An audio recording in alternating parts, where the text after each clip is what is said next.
I think at the end.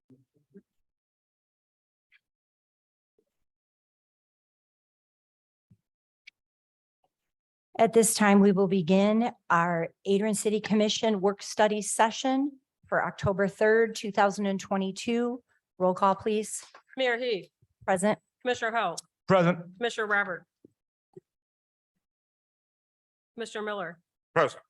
Commissioner Strayer, Present. Commissioner Castleberry. Present. Commissioner Gauss, Present. all commission members present with the exception of Commissioner Roberts. At this time, I will turn it over to City Administrator Greg Elliott. Thank you, Mayor. So this evening, before we get into our scheduled items, I do want to talk about one other item at pre-meeting, which is in your packet, namely the idea of leasing the Adrian Inn to housing help. And I got some questions about that over the weekend, so I just want to explain the concept, because normally we would expect to see a lease in your packet, but given the time constraints of this, we're going to have to act quickly. There is a grant opportunity that's available, but applications would need to be in by the end of this week.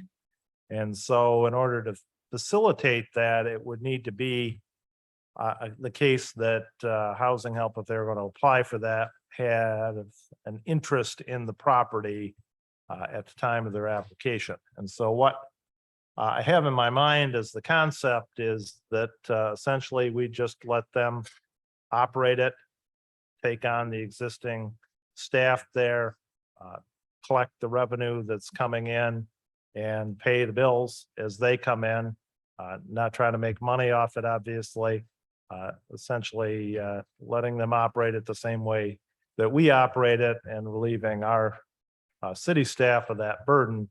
So that's the concept. I just want to put it out there if anybody had questions on that item. As there is a resolution authorizing us to effectuate that in your packet tonight. Wanted to give you the opportunity to ask me any questions about that right now. And Commissioner Castleberry is familiar with the grant opportunity if there are questions about that.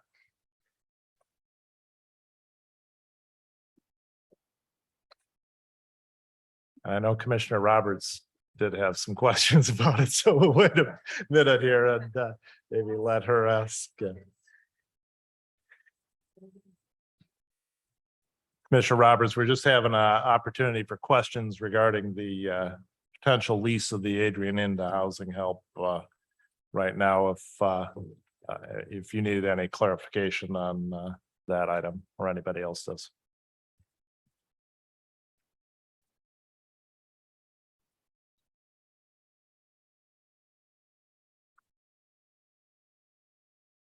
Commissioner Castleberry, can you tell us a little bit about what the grant opportunity is too?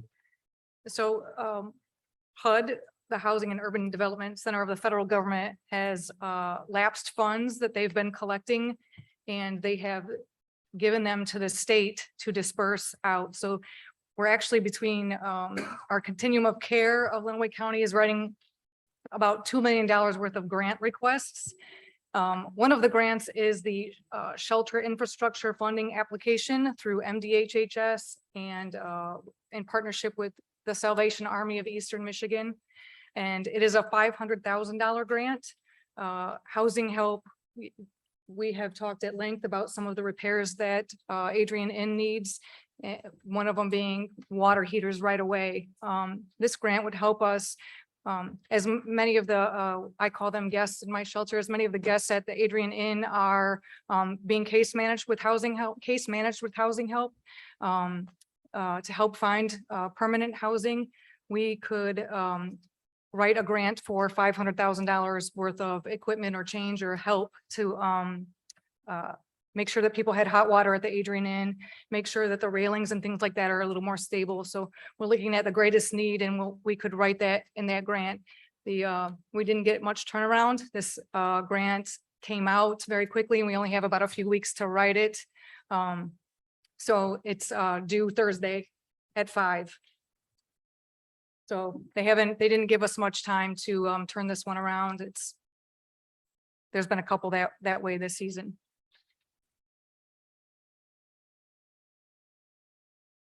So any questions on that matter? or any further clarification I can give. While you were coming in or before you came in, Commissioner Roberts, I was just pointing out that the idea is just simply to let housing help operate the Adrian Inn, take on the staff that we have there, collect money that's coming in, use it to pay the expenses. It should be pretty close to a wash. The idea isn't to collect rent from them. As you may recall, the city cannot enter into any lease that's more than 3 years for a term. And so it would be that term or less that we would enter into with them to provide for their operation of the facility if they're willing to do that. I do have a question. What would happen if come a month, a year from now, someone comes and asks to purchase the property? Are we committed to that 3-year lease? Well, if we want, well, I mean, there's all kinds of ways you could write it. It could be terminable upon that circumstance. But, having a lease in place does not preclude the sale of a property. And so the idea is to envision what the service term for that is in terms of we've already committed to a year as it relates to the Riverview Terrace residents. And so I would expect that we would start with a year with an opportunity to renew it up through 3 years, after which time we'd need a new lease. Okay. There are many more extensive repairs other than water heaters that are needed. We're not looking at using any more city funds with this lease to make those extensive repairs like the railings, the balconies, those kinds of things. Well, the hope would be that either through fundraising or other grant opportunities that those things could be addressed. $500,000, if we were successful in securing that, would go a fair distance toward addressing some of the most immediate needs.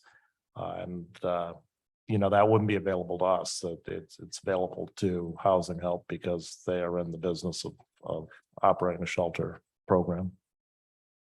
How does this affect our city liability? Would they be responsible for anything that happened? I don't know what happens in a regular shelter or hotel. If there's a trip and fall or there's a crime, does this lease still, anything like that, would that come back on the city or would that be part of Housing Help? Well, I assume they have their own insurance now. We have insurance on the property that we would continue. I think as I envision it, it would be like a triple net lease, and insurance is one of those expenses that we'd pass on. And so they'd pay us an amount that is attributable to the rider that we added to our insurance policy when we bought the Adrian Inn. So the reason we're doing this so quickly is because there's a potential of a $500,000 grant to assist with repairs that's due Thursday. Correct. And we're looking at a lease for 1 year, which, okay, 1 year, right? 1 year, I would think, with an option to renew Right. up to 3.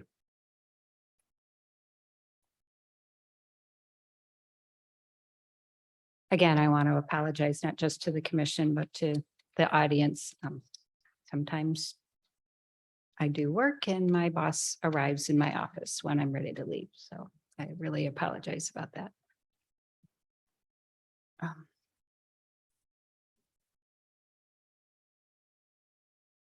Okay.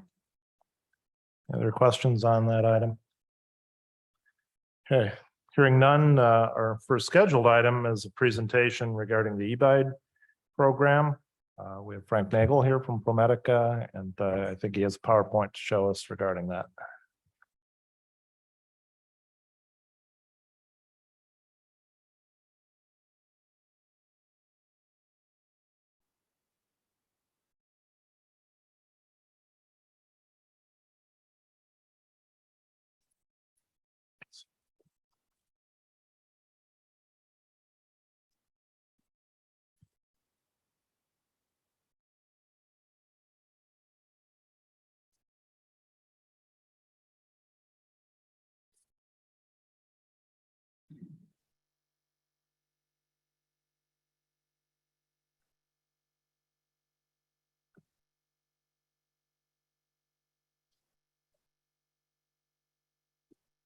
All right, sorry about that. Thanks, everybody. My name is Frank Nagel. I'm our Director of Community Impact in Michigan for ProMedica, and really appreciate the time today to be able to give you an update on the ProMedica Adrian eBide Neighborhood Promise, a partnership with the All About Adrian Resident Coalition and the Lenawee Community Foundation, which is announced in February that we are moving forward with this rural placemaking initiative in East Adrian. It's a 10-year commitment where we are going to raise and reinvest $20 million to address health disparities and social determinants of health that are being experienced in the community. Next slide, please. This is just an overview of what we'll talk about. We'll go to the next slide. So this work originates out of Toledo for ProMedica, and it's part of our social determinants of health team, where we have a mission of not only improving the health and well-being of people, but also communities. And we really look at doing this work by innovating healthcare and transforming healthcare to look at those factors outside of its four walls, and to be able to leverage partnerships and community investment to address those most pressing needs, and to do it in a way that cultivates equitable access to programs and resources that may not be available in neighborhoods and in communities. Next slide, please. The factors that we're looking to address primarily are outside the four walls of healthcare, like it was mentioned, but those factors are comprised of socioeconomic factors, physical environment, and health behaviors. That accounts for 80% of the factors that attribute to someone's health and well-being, and 50% of those factors can be traced back to a zip code. And so across ProMedica, we screen patients at our points of entry and our care settings for 12 different domains of social determinants of health. And from that, we are able to see zip codes that screen positive at a disproportionate rate. We're also able to assess and evaluate which domains of social determinants of health screen positive at a higher rate. And what we've noticed in our system data is 49221 screens at a higher rate. In fact, I think our last year's data, it screened within the top 10 zip codes across our organization for positive social determinants of health screening. Next slide, please. And so the eBide Neighborhood Promise isn't a new model. This is a model that was developed around 2016 and 2017 through a philanthropic contribution from a gentleman named Russ EBide. The Toledo model is also a 10-year initiative that because of the scope of work and the community, it is a $50 million investment. And it has 4 core tenets with programming and services designed around the community's needs. So those 4 tenets are health, jobs and finances, education and training, and stable housing. Within the Toledo model, about a 12-month strategic planning process took place with the community. And so their model includes financial coaching. It includes a grocery store for food access, job coaching, community health workers, a health clinic, STNA programs, as well as diversity and nursing scholarships, and the list goes on and on.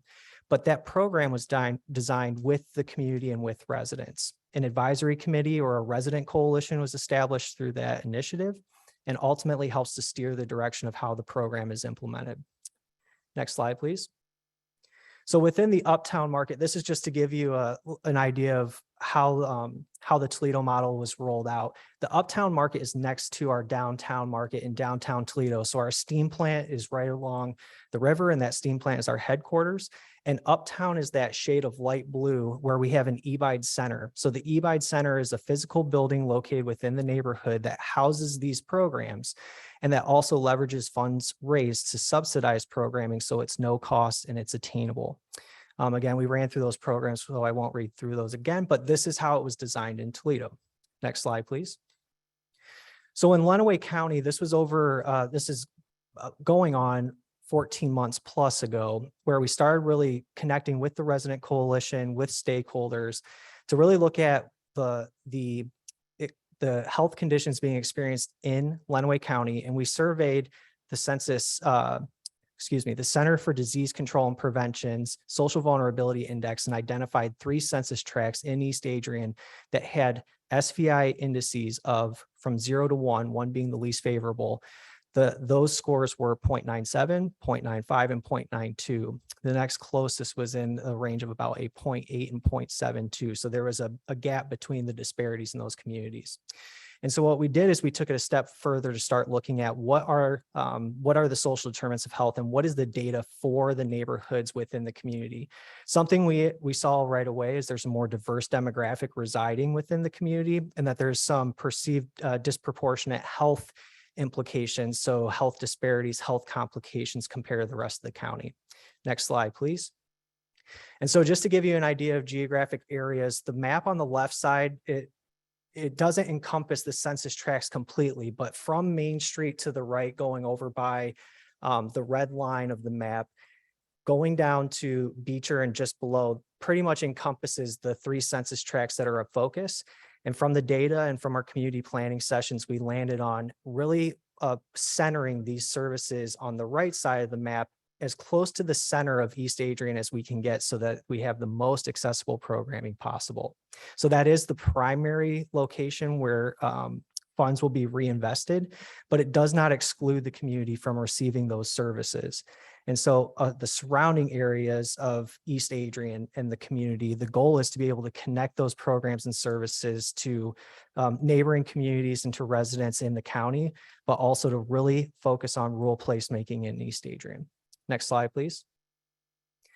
And so to be able to really land in February of 2022 on announcing the partnership and moving forward, we did direct meetings with stakeholders and with residents to ask a series of about 10 questions. And some of those questions were asking about what's needed in the community, what have been some of the challenges to implement programming like this in the community, and to get feedback about the eBuy Neighborhood Promise framework and if it's something residents and community would support in moving forward with. And we got a lot of feedback about the community's needs like housing, mental health services, financial coaching, culturally linguistic services.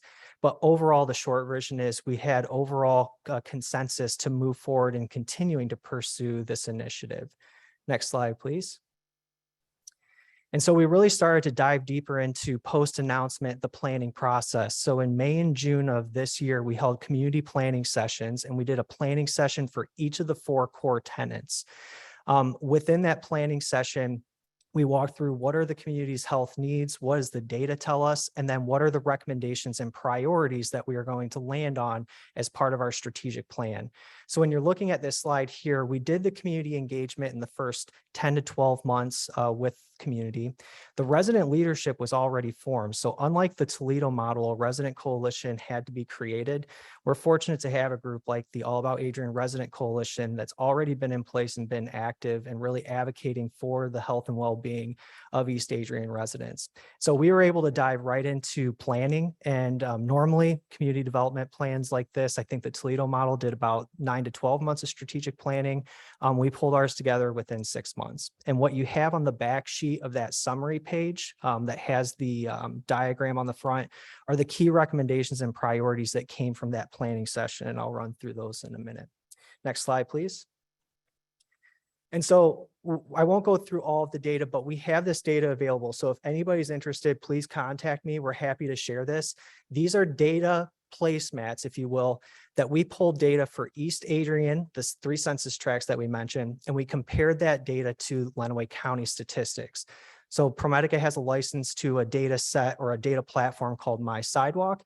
We were able to see and confirm there is a more diverse demographic residing in East Adrian that's in need of culturally linguistic services.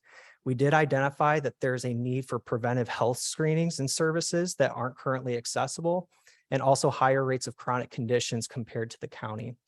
We also saw that a significant percentage of people's income was being spent on transportation and housing. And it was really leading to some dynamic conversations with residents and attendants that shared their lived experiences. Within these sessions, we would see particular health needs and talk about programs and resources that may currently be available, but it also opened the door for us to have a really safe space to talk about why some of those programs may not be attainable. And it was very, I think, eye-opening and a great learning experience of how, as a community, as a group of community organizations, we can design our strategies and design our services to eliminate or reduce those barriers. Next slide, please. And if we could advance the slides through the data. And again, we can make that available for anybody that's interested. And next slide, please. And so it really has brought us to this opportunity to continue implementing the eBuy Neighborhood Promise in Adrian. Next slide, please. And it's part of just placemaking overall and what makes a great place. So there's these national initiatives like Project for Public Spaces, where they're working on comfort and image, use and activities in the community, maybe access and linkages to services and sociability. And so really we take some of these pieces and cultivate or layer those into the eBay Neighborhood Promise. Next slide, please. As really an initiative that brings multiple perspectives and sectors and lived experience to the table to help implement this rural placemaking initiative. So we, after the strategic planning, now we're working on forming an advisory committee that has different sectors of representation. We'll have monthly meetings where the advisory committee is steering and advising the direction of the eBay Neighborhood Promise and the programming that gets implemented. And we do that through a collaborative fashion so that we can really try to transform the competitive environment for programs, services, and resources into a collaborative environment where we can come together and mobilize our services into an eBay center in East Adrian and to be able to offer a rolling calendar of collaborative partner services. Next slide, please. And so really, again, this is just a model that's cultivating healthy neighborhoods, healthy families, and it's focusing on improving the conditions within the community for which people live, not for the community, but with the community and in the community. And we're starting with by listening of what we can do better and what resources are primarily needed. And we're doing that, again, with families, with residents as part of the leading charge of the design. Next slide, please. So some of the outcomes that have been achieved in our Toledo model, these are from our 2020 highlights for Toledo, but there's a number of people that receive financial coaching. So close to 764 people have received financial coaching. From that, there's improvements in credit scores, there's reductions in debt, overall improved financial stability. And another aspect of it, we've created pipelines from education, certification, and training that lead to employment. So examples would be an STNA program or certified nursing aid program that can be implemented, layered with diversity and nursing scholarships and other scholarship opportunities to help make that resource attainable. There's also other pieces of job training. So locally, we look to hire residents from the community to be part of working in the eBide Center. And we also look to have the training and educational opportunities available for residents to be employed with even community organizations and partner organizations offering employment for the community. And so we have a really rigorous evaluation protocol for all of this. We have reports that go back out to the community on the outcomes that are achieved by all of the programs. And we partner with organizations to mobilize these services. We do not come in to look to duplicate these services. And so what we do is establish agreements for those programs that are offered. And we also agree on the front end on the outcomes that will be attained from those programs. Next slide, please. And so again, really, this is our opportunity to focus on placemaking, addressing social determinants of health. We heard loud and clear that we need to be able to provide financial coaching, as well as work on workforce development and those pipelines from education to employment. And the most primary thing is continuing to partner with evidence-based programming and other programs and resources to provide no-cost instruction in the community and with the community. Next slide, please.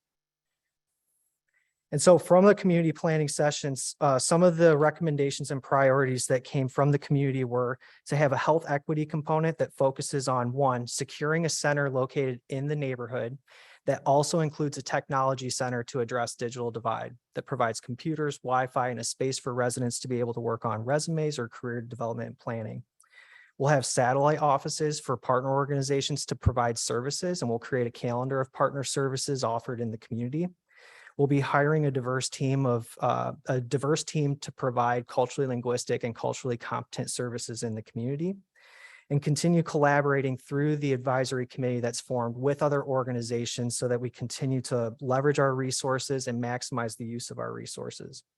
Even further, some of the other priorities are addressing food insecurity with a comprehensive food model that helps to improve access to attainable food, partnering with behavioral health services to mobilize those in the neighborhood, to have preventive health services, community health workers, and potentially a health clinic. And again, financial coaching, improved access to community banking, and jobs and technical training pipelines to employment. We're going to look to collaborate with Housing Lenawee for improved and attainable housing and to advocate for the disparities in East Adrian, and to offer workshops and seminars that cultivate housing stability or lead to home ownership based on people's goals. Last but not least, we are looking at certified nursing assistant programs and scholarship programs, as well as youth development and partnerships with other organizations to mobilize their services in the community. And we have a great partnership working with the Resident Coalition. What I would like to do is ask if anybody from the Resident Coalition would like to speak to the progress thus far or the impacts that this partnership can have in the community.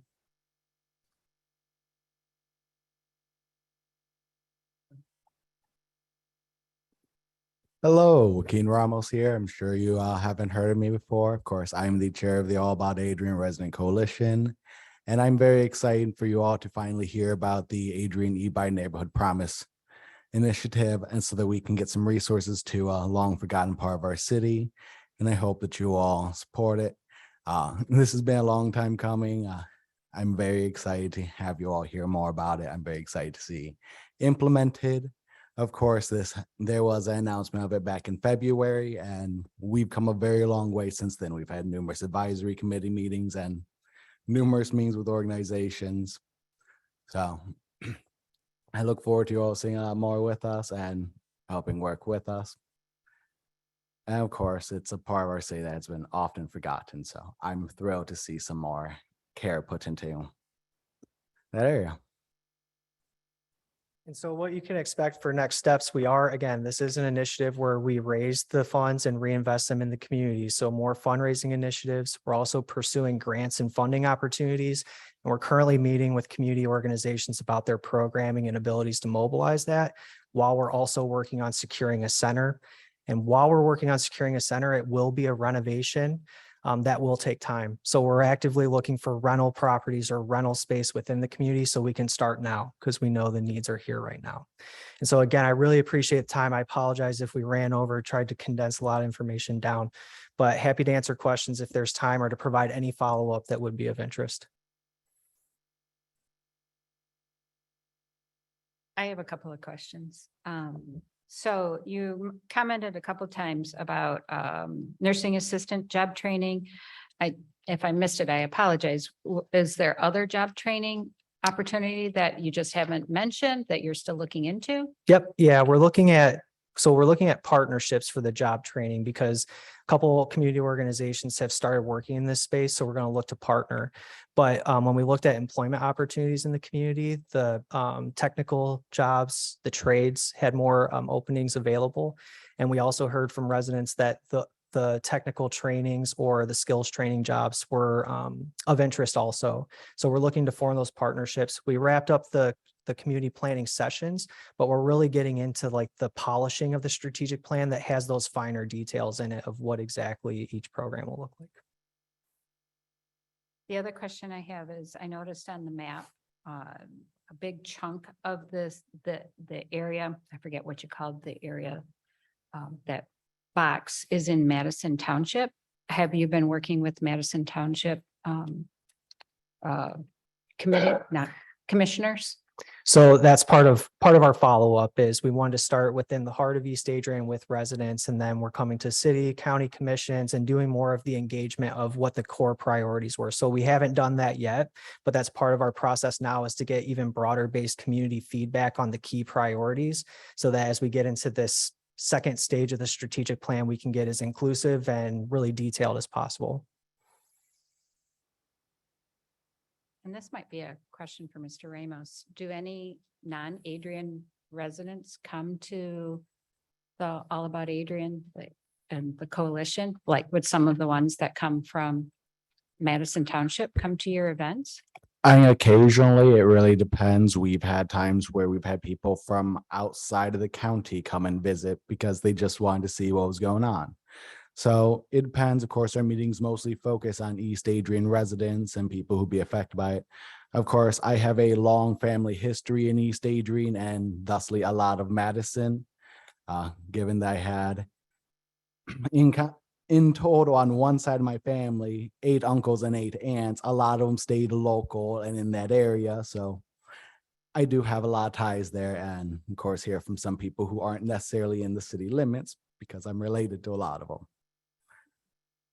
Thank you.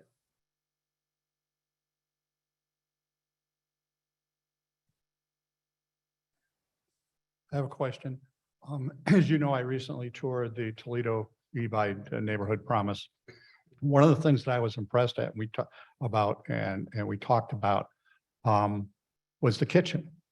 The fact that we recognize, or you recognize, that some of the disparities are caused by people not eating healthy meals. And a lot of their disposable income, as limited as it might be, is spent at fast food restaurants and that thing. So what I was impressed with was the kitchen that you have and the training that you give individuals on how to cook themselves a healthy meals, which is more cost effective, obviously, than hitting the fast food restaurants. And it's healthier food. Do you anticipate doing the same kind of thing here in Adrian? Yeah, so education and skill building is a really key component of this because Russ Ebides really emphasized this is a hand up, not a handout. And we've talked to the community, a lot of our planning sessions, we heard people just want an extending hand to walk them through some of these really complex systems, some of these really complex application processes, among other things, and to have it in one spot where you don't have to go to 5 different places. And so your example of the teaching kitchen is one that we want to have included in our center, because if we're asking people about their abilities to be healthier, and we're creating improved access to healthier foods, but there's not awareness or educational opportunities about how to prepare those foods or to be able to have recipes that are, I think a lot of cooking kitchens or demonstration kitchens are your big commercial kitchens. And I think what we have to do is take it back to the basics of what's a residential style kitchen include and how do we prepare meals and recipes around that. So the educational side is something that will be included. There's great opportunities to partner with groups that offer cooking matters like MSU Extension and other groups, but that will be something that's embraced in the center. Thank you.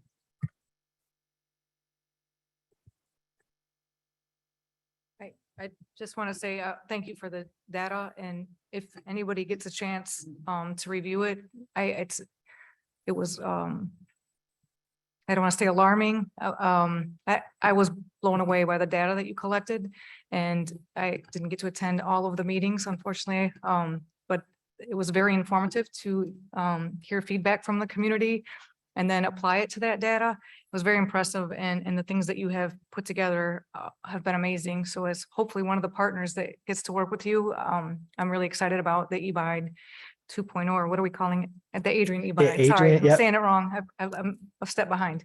The Adrian eBide Neighborhood Promise. I think it will do great things for our community.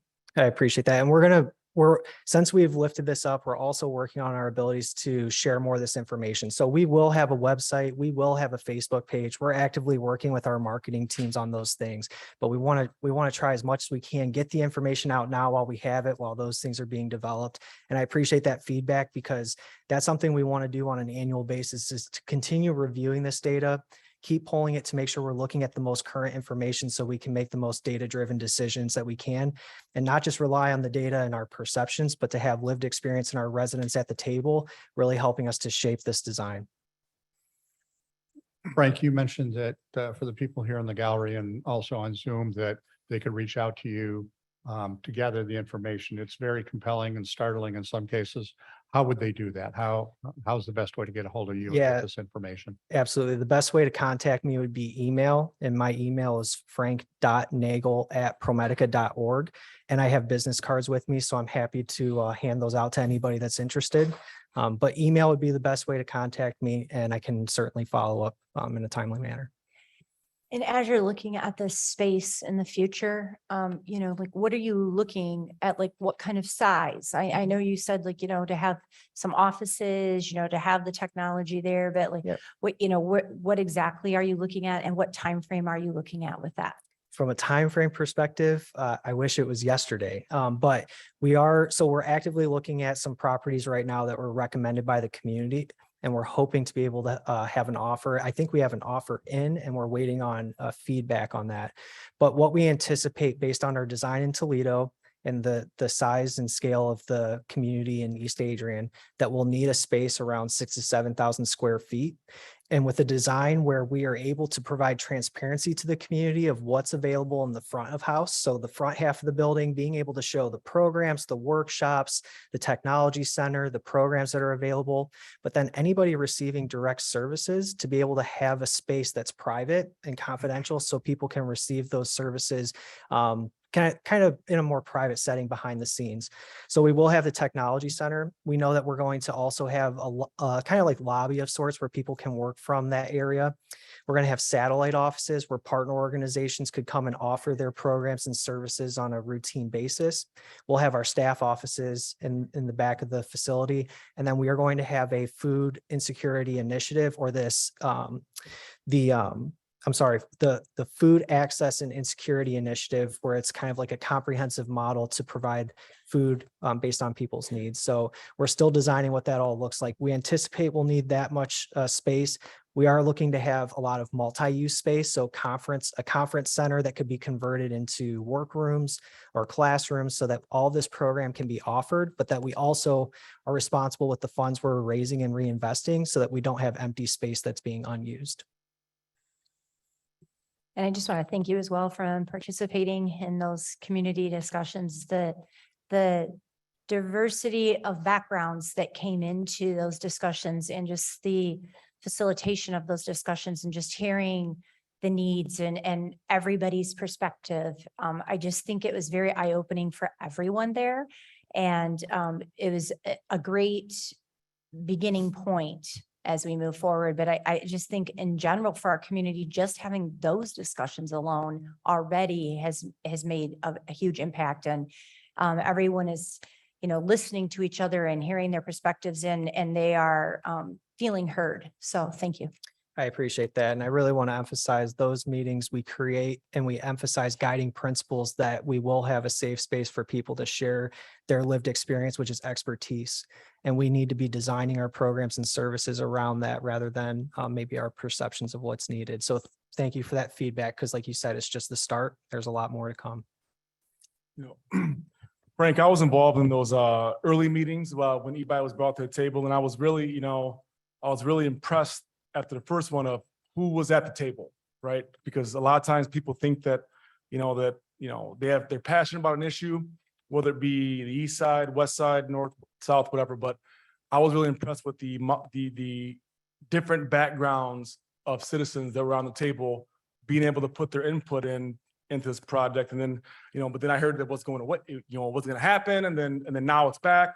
I think that, as you go forward, nutrition is a big thing. I coach middle school football. And I'm saying this, being honest, that you play other teams and just the size of kids are different, and it's like, why is that? And I believe, access to certain kind of foods, I think, especially for some of our more impoverished citizens, I think that's not up to par with other communities.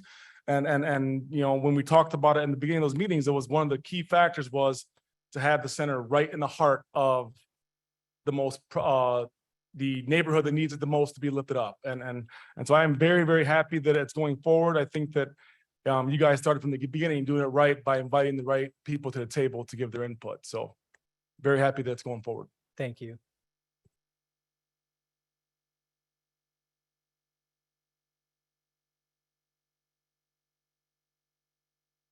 Really appreciate your time. Thank you. Thanks, everybody. Thanks, Frank.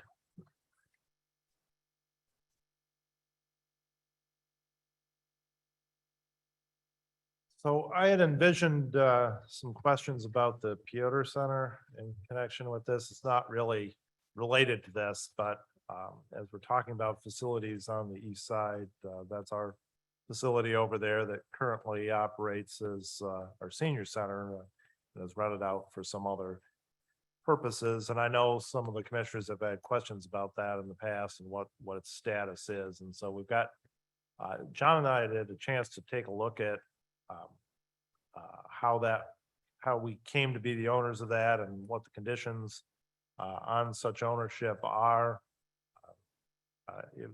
As you probably know, there was a woman named Thelma Swigert who left money to the city in her will on the condition that it be used to open, for lack of a better term, senior center. And we did that.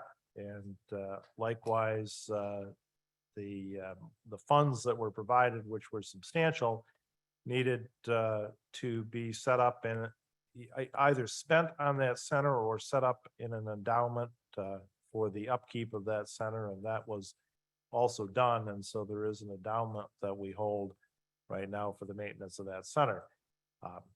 When Nathan Bird was here, there were talks about trying to get the county interested in being the owner of that center. And so we explored a little bit, John and I, what that could look like, if at all.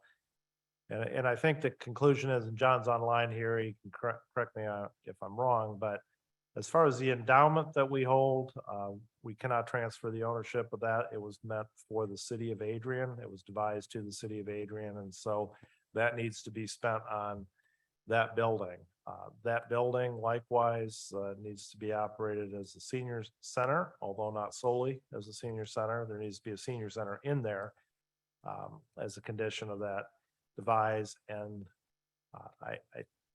while we could lease out that building, I think the condition of the devise was essentially such that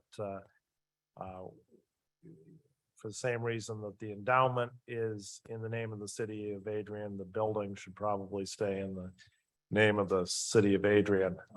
John, do I misstate any of that? No, you're absolutely right with regard to the initial transaction together with the conditions of the endowment. And then I asked Matt to be here tonight too, in case there were any questions on the condition of the building. And Matt, is there anything that you can tell us just generally about the things that the building needs right now? Looks to be needed soon, and probably a new roof and a boiler. Although probably the 2 months we give these, that will be needed probably in the near future. Okay.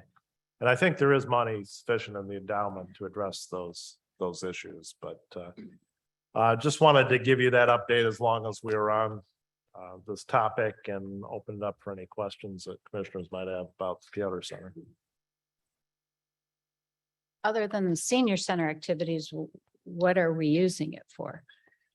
It's running out for recreation purposes mostly. I don't know if Jeremiah, are you online there? Can you talk about some of the users who take advantage of the Piotr Center if you're there?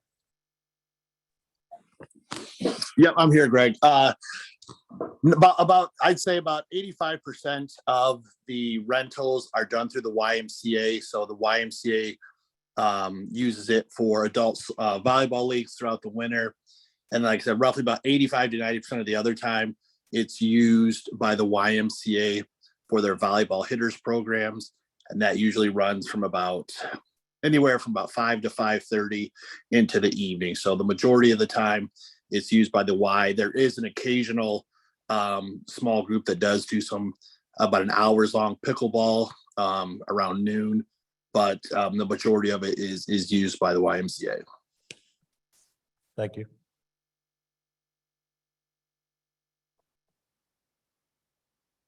Any other questions on that?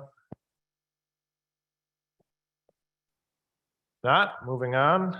Next item on our scheduled agenda is continuing discussion that we started last time regarding street closure policy, parade policy, parking lot closures.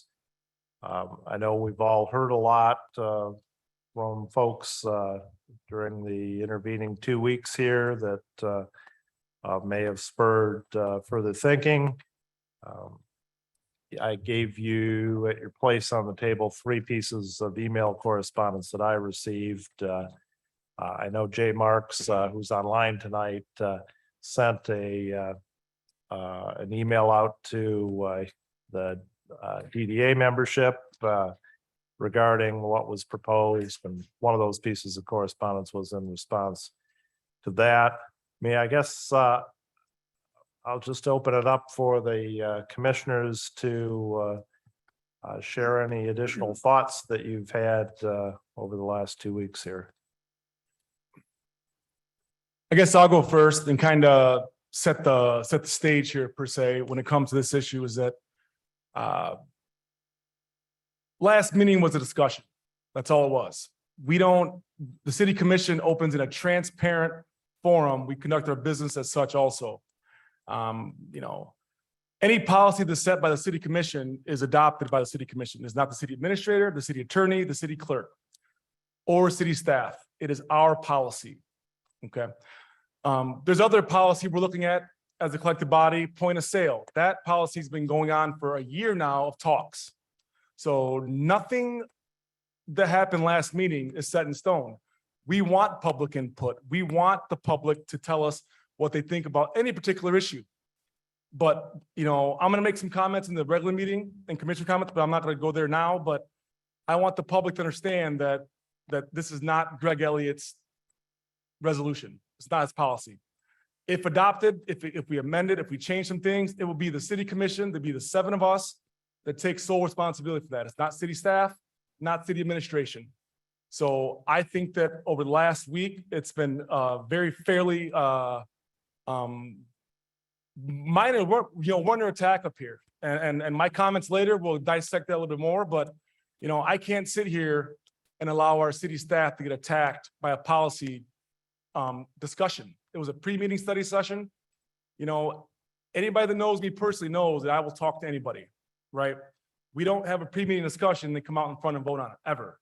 We don't have a pre-meeting discussion, then come out and vote on it the next week. There's a process to how we do business.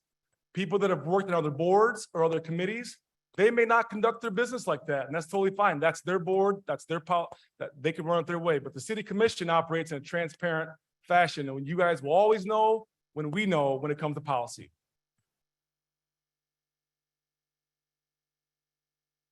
This is fair. I'd like people to realize that, like Commissioner Halt said, we directed to do a study on safety of what was going on downtown when we closed streets and parking lots and with parades. So it was all about safety and things that we're responsible for. As far as parades go, I know that there's never been a fee before. But at the same time, we need to look at what is it costing for us to safely put on a parade, even though we're not putting it on as far as having officers there to make sure that citizens are safe. In some of the correspondence that I heard through different media, there was some talk about wanting $900 to have an event downtown. $900 was never a fee that was brought up anywhere. We had talked about $650 for closing 4 blocks of downtown. The reason the 4 blocks was talked about again was when Greg and his staff talked about these things, the 4-block issue was a safety issue. Now, like Commissioner Halt said, last meeting was strictly a starting point. It was a point to start our conversation. We're going to have more conversation tonight. We'll probably have more conversation in the next few weeks. So there's no reason for everybody to be up in arms thinking that this is some kind of money grab from the city, because that's just not the case at all. I, for one, am real interested in the downtown street closure conversation. I want to hear more about why our group thought it was necessary to close down all 4 streets to make it a safe environment to have an event. I also am one that am very, very proud of our farmers market in Comstock Park. 2 facilities that are really underused at this point.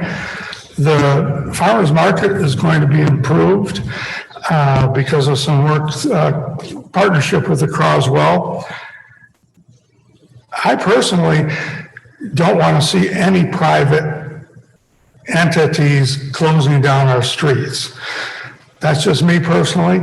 If it's a DDA Main Street event, that's different. But I feel like when we have private events, those private events should be over at Comstock Park or at the farmers market. The size of those private events would better be facilitated in a smaller event. That being said, I don't know if any of you were at the Adrian City Band concert. I believe it was in June, and they had it was some sort of anniversary concert. I was there. There was a lot of people there. First of all, the Adrian City Band is a large group, and a lot of people attended that concert. I never did a head count, but I'm gonna tell you what, there were more people at that event than some downtown events that I've seen. So I don't think that a lot of people are giving the farmer's market fair chance. I mean, I guess I don't feel like people have been over there and really got to know what we have over there. So that's sort of where I am. But I definitely wanted to clear up that $900 cost, because I really don't know where that came from. In our conversation last week, it was $650. And that could change. Anything on the list that we talked about last week could change. So those are just a couple of comments that I have, a couple of things that I thought about since the last meeting. That's all I have.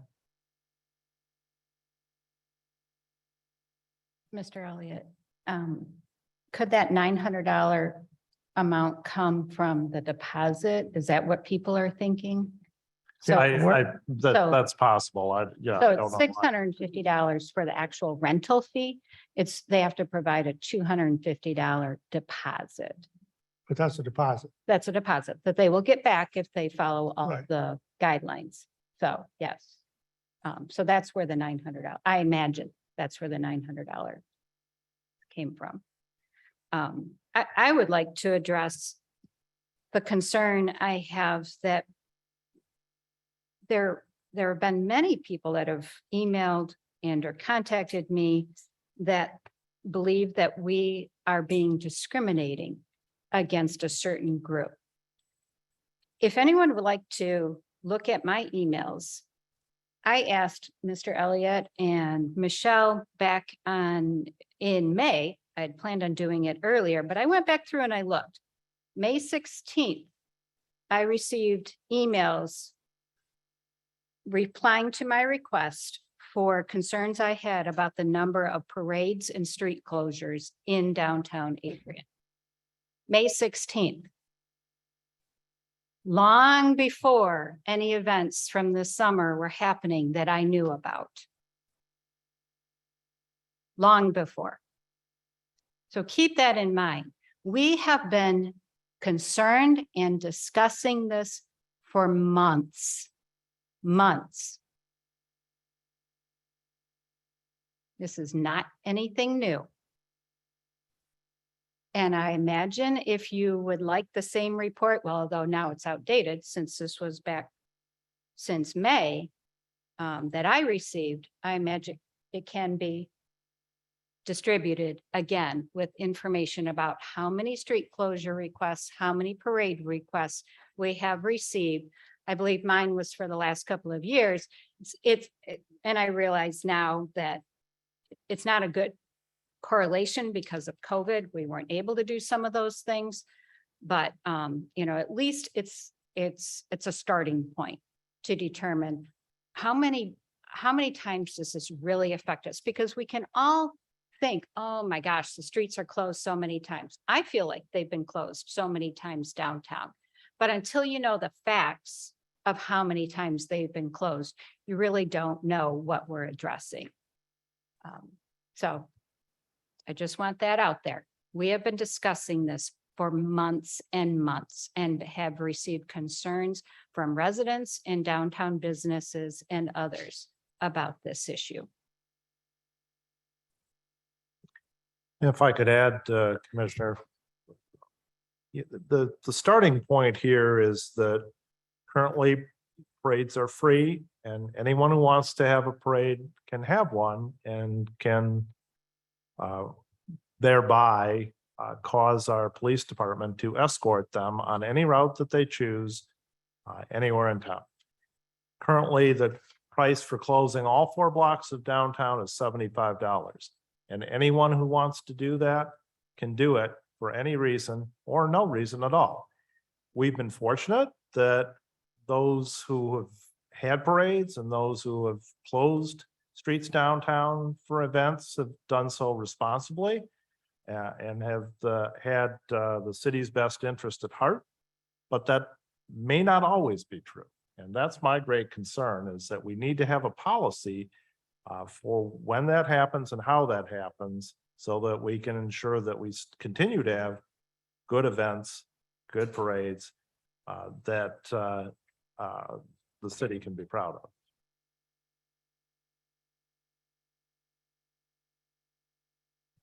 Okay, so I'll weigh in now. And everybody who knows me knows that I'm not afraid to speak out. I've always campaigned on saying I'm fiscally responsible. And yes, we did ask Mr. Elliott and his staff to gather the costs associated with all of these events, the parades, the street closures, and all of that. I've looked at it and I agree that some reasonable fees should be charged for these events. A lot of the feedback that I've gotten from citizens in the community have told me that while they understand the efforts for us to recover our costs, they don't believe, or they do believe, that they're willing to have some of their tax dollars spent on these community events. So I don't know that we necessarily have to break even on all of our costs. I think the use of some of our collected tax money could subsidize these costs. Again, trying to be fiscally responsible, but also responding to the community's needs. So I don't think we need to break even on everything. I think that we can use, I mean, one example is Mr. Elliott, and we all agree, took reasonable steps when we went to a billing our trash fees once a year rather than quarterly. And we saved $10,000 by all estimations in our postage costs. Well, there's $10,000 that could go toward the subsidization of these events. I would hate to see us price, for example, Civitan. We talk about a group of volunteers that put on the 4th of July parade. I'd hate to see that group be priced out of being able to have that parade and basically cancel out a 4th of July parade. I'm afraid that if that happened, the community outcry would be unbelievable. I can't imagine a municipality across the nation that doesn't have a 4th of July parade. So again, the citizens that have contacted me, their perspective is, yes, we pay taxes for the city to provide services, but one of the services is putting on community events that benefit everybody. And as much as I support downtown businesses, and I think it's a very important thing, I think we also have to consider all of the needs and desires of the entire community.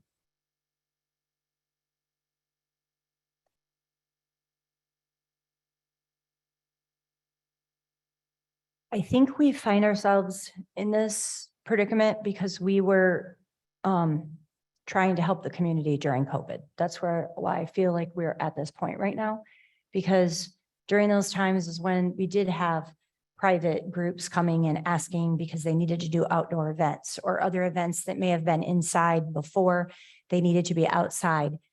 So it's put us in this quandary now because we've allowed it, and we have to assess, is it, that like our city administrator said, we really have to assess, the safety of everyone downtown. We have to look at that. We have to have some policies in place. What those look like, I think, is where the discussion. I know one thing that I did reach out and ask Jay Marks on was, is there a possibility of possibly making that cost over at the Toledo Street Pavilion much lower? And he was already said he'd already been thinking about that and speaking with our city administrator about that as well, because they did think that that was too much to ask for that area. And that is something they are looking at. There's a lot of things to consider. I will say, I agree with not having private events anymore. We're not in those COVID times anymore. And the ones that are not open to the public, they should be occurring. That could be something you could easily do at Toledo Street Pavilion, and I completely agree with that as well. You know, I am concerned as well with how many closures we have and how does that, you know, affect everyone, residents, businesses, everyone. But on the same hand, I've heard a lot of concerns from the citizens about, you know, that have just started to have events downtown, and why can DDA, but we can't. And I will tell you, I did address one concern with Jay Marks as well, that was brought to me, about, you know, if it's a DDA event, but it doesn't get 1,000 people, because that's one of the parameters that were put in there. And there was one for sure this year, just recently. And he said they would already discuss that and looked at that, and that was something that they would be looking at moving to Toledo Street Pavilion for that reason. So even the DDA events that don't get that kind of a crowd, they are looking at the Toledo Street Pavilion as well and not closing the streets.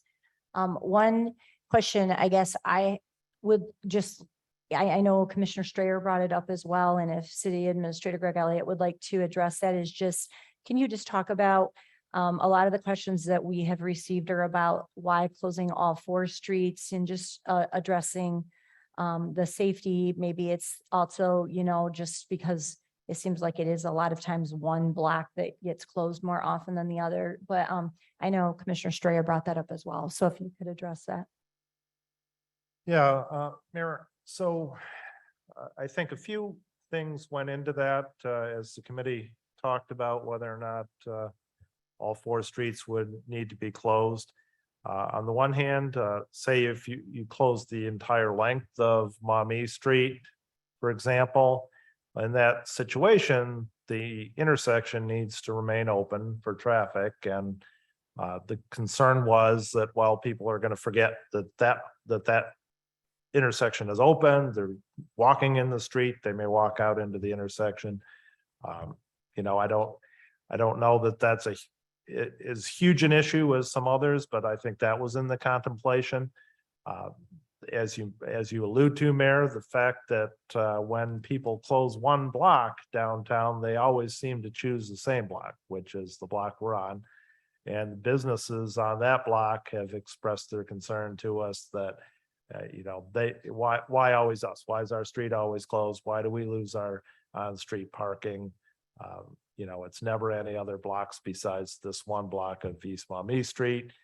And likewise, if you're closing only one block, well, you're expecting as many people as fit on a block. Well, that's as many people as can fit in the pavilion area as well. And so why not have it in the pavilion area? I think a thing we, you know, to the contra that we should talk about and think about as we debate this or think about this is, you know, again, during the pandemic, a thing that arose here was the Dara district. And now that we have the Dara district, a lot of events have taken advantage of it. They don't, at one time, you couldn't have a special liquor license anywhere in the Dara district. Now, I believe that the LCC has corrected that through legislation that Representative Colley put forward or supported, so that you now can, but events got into the habit of being able to benefit from people being able to go into licensed establishments and get their drinks there and take them back out in the street and continue to participate in the event. And while the farmers market is in the Dara district, it's not as accessible to those establishments as would be the case if you were right on this street. So that, you know, that's something to consider on the other side of the equation. But I think the one block issue is, well, that's probably as many people as are going to fit in the farmers market. And so that would be a better place, a safer place, a less disruptive place for those kinds of events. Some folks may not know the improvements we have planned at the farmers market. We're putting bathroom facilities over there. There are none downtown. When we have downtown events, we rely on the library or a gallery of shops or other establishments to make their the restrooms available to the public, which they don't necessarily need to do. Library does if it's open, but it may or may not be open during those events. We're going to put in restrooms over there at the farmer's market that will be available to the public during events. Likewise, we're upgrading electricity over there so that events that want to have food trucks, those food trucks won't need generators. They'll have the appropriate power in place. We've held off on the power piece of that a little bit at the request of the Croswell because they want to think about what that space could look like in collaboration. They have their own plans for what used to be the farm property over there. Those may or may not come to fruition. They've asked to use our consultant Smith group that we have on retainer to do some placemaking studies over there. We'll see what that ends up looking like, but at least the hope and the plan is that that's going to be a very nice event space over there in the future that could accommodate some pretty big crowds. So, I don't, this is a discussion and 4 blocks isn't set in stone, but I think the Main Street group feels pretty strongly about that. And likewise feels like if events want to partner with them, they will work to grow them to be an event that will fill up 4 blocks through support through marketing and organization and volunteers that the Main Street approach is intended to provide. And likewise, the thought is that then when you have that volume of people, that's an event that benefits the businesses of downtown that Main Street is in part looking out for and trying to promote. If that answers your question. And I think that, it's a great problem to have that we have a great downtown that we can close off, but it's a problem because it leads to, being in these kind of situations. But we have this wonderful opportunity here that most of our neighboring communities don't have. They have downtowns they can't close off. That's why we don't hear this from our neighboring communities. They have highways going through the middle of their downtown. They don't have the downtown that we have. And so it puts us in this situation. And,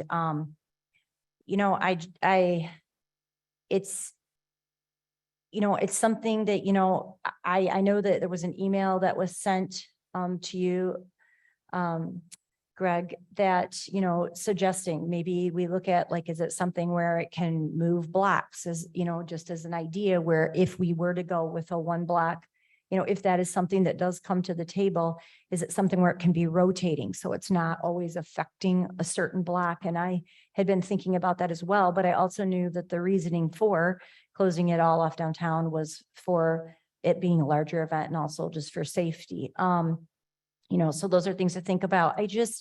I have concern of putting Main Street DDA in the firing line. And I've expressed that to Jay Marks as well as DDA, just because these are, people that are serving on a board and, they're not elected officials. And like I've said in the past, we're used to that. And I know they wanted to be on the DDA, they asked to be on the DDA, so they knew what they were possibly getting into, but that was one of my concerns. And I did express that to Jay as well, that it puts them in that bad situation, and I didn't know, those were some of the questions I was asking, how do you determine with the 1,000? Because what if it rains on a first Friday and we don't get 1,000 people? It happened this year. I definitely saw it. So now they're going to come back and say, oh, you didn't have 1,000 people. And it could be something, and that I just don't want to see the DDA or Jay or Main Street always being fired at about that. And that, I guess that's my concern. And I don't know where to go with that yet. I haven't really come up with that, but I have those concerns. Maybe it's because I'm on the DDA and I'm trying to protect those people and don't want to see more people leaving boards because, or leaving volunteering to serve our community because of the criticism and the attack that they're coming under sometimes from citizens. And so those are some of my concerns with it, with the DDA being in charge, and just that it could come back at them and how they're going to respond with some of those. Excuse me, Mayor, can I, when we talked about the 1,000 people number, we all heard that. When I heard 1,000 people, to me, I didn't take that as it's a hard and fast number. I took it that we were just referring to a large group. 1,000 indicates large group. But one thing I'd like to say, and piggybacking on Commissioner Elliott, is that a number of these events that we have downtown, like Artalicious and First Friday, these events have grown over time. I've taken part in almost all of the Artalicious events, and I've seen it really grow over time. And so other events that are smaller events may be happening now, and a good venue for them might be the farmer's market or Comstock Park. Doesn't mean that they're always stuck there. As that event grows, they can reach out to the DDA and have the DDA grow with them. And maybe at some point, it's an event that would fill up and make downtown look good. So you're not always, even if you start out in one spot, doesn't mean that you're sort of banned there for life. As that organization grows, then they can move around town too.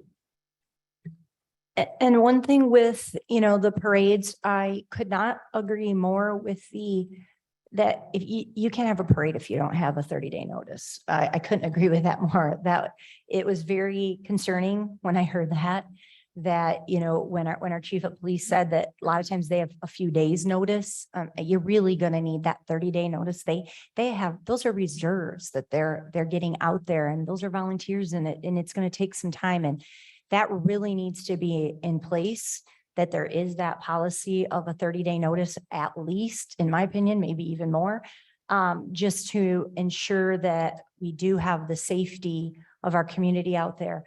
I know there's been some talk when it comes to parades that, somebody could sponsor it, and that is something that could happen. I just, I'm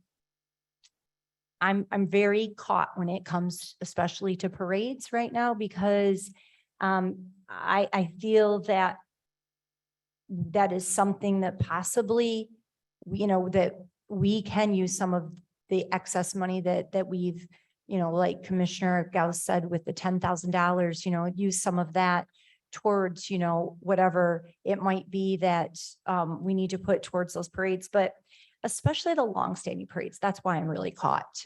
We've had the Lenawee County Fair Parade here for years and years and years. And, that's an organization that is struggling, and I know they are. And yes, they could find somebody to sponsor it.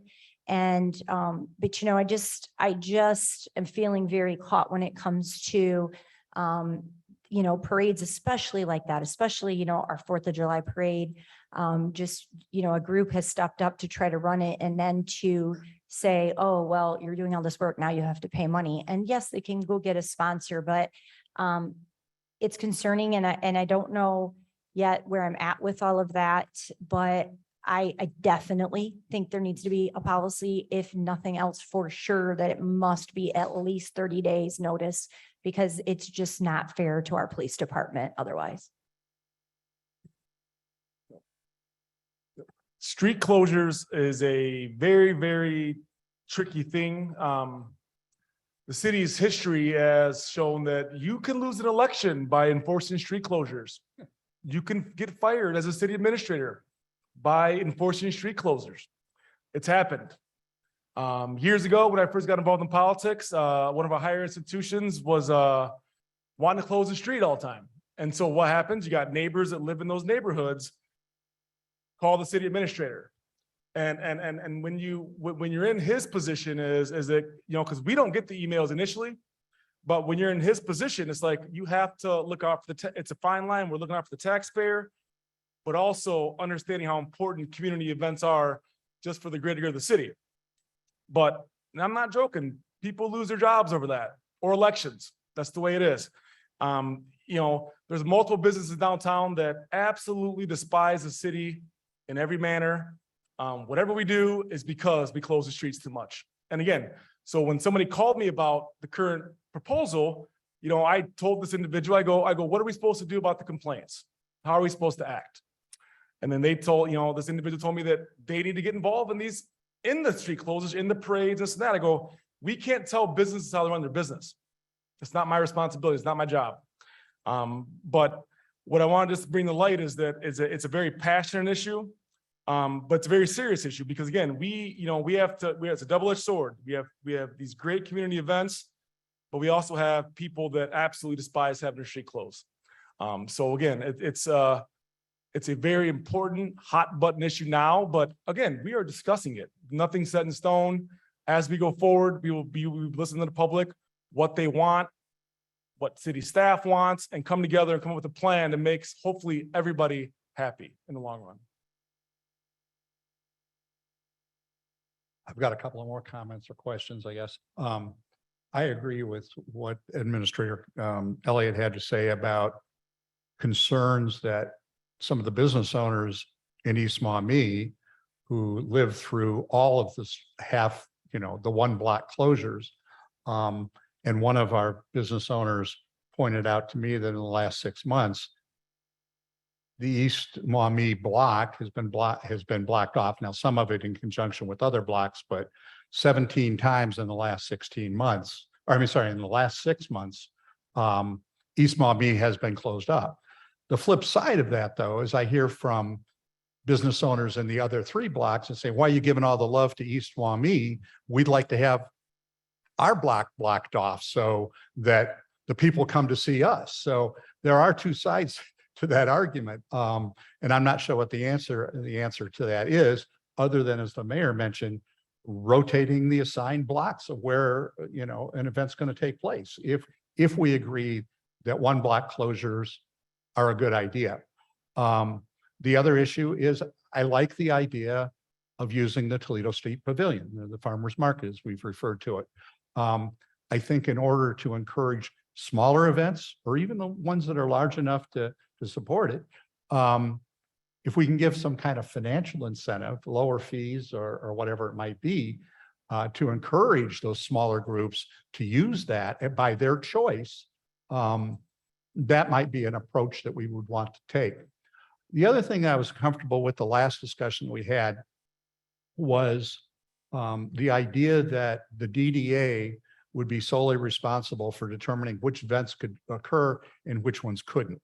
I'm not comfortable with that because while the DDA, their mission is to support the downtown business district and those activities, I'm concerned that when they make those decisions, they aren't considering the impact on the rest of the community.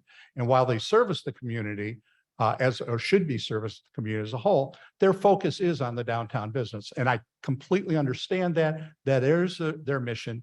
And yes, the downtown is important to the economic vitality of our city, but not at the expense of the rest of the community. So I would propose that rather than just the DDA being solely responsible, that the decision-making should be made by a small group that would include members of city staff, perhaps, DDA representation, but also community representation by current event organizers and people who are going to be affected by those decisions that are made. So again, I don't think the community by themselves should be making the decisions. I don't think the city staff by themselves should be making these decisions. I would like to see the DDA not be solely responsible, but a collaboration between all of the groups when making these decisions on how should we and who should we allow to host these events downtown. Go ahead. I apologize for leaving. It's my son's senior year in high school and it was his last soccer game is tonight. So Mama can't miss some things. I had to walk him down the aisle. So pardon me, my absence. I was listening on Zoom. And I want to say I appreciate everybody speaking out about this and sharing their concerns and their care for our community. One of the things that makes Adrian so special is our diversity And I remember as a child going to the Heritage Festival at Heritage Park and learning about all like being enthralled by them, making string and things like that.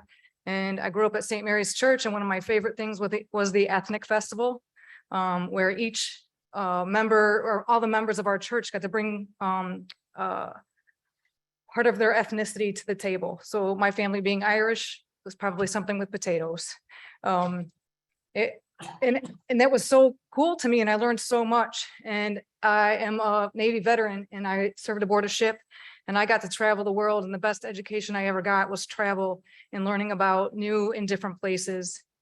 And while I know we've had some good discussion, and I think that we have a lot more discussion that be had here, I want to be sure that we don't remove that identity from our community. Mhm.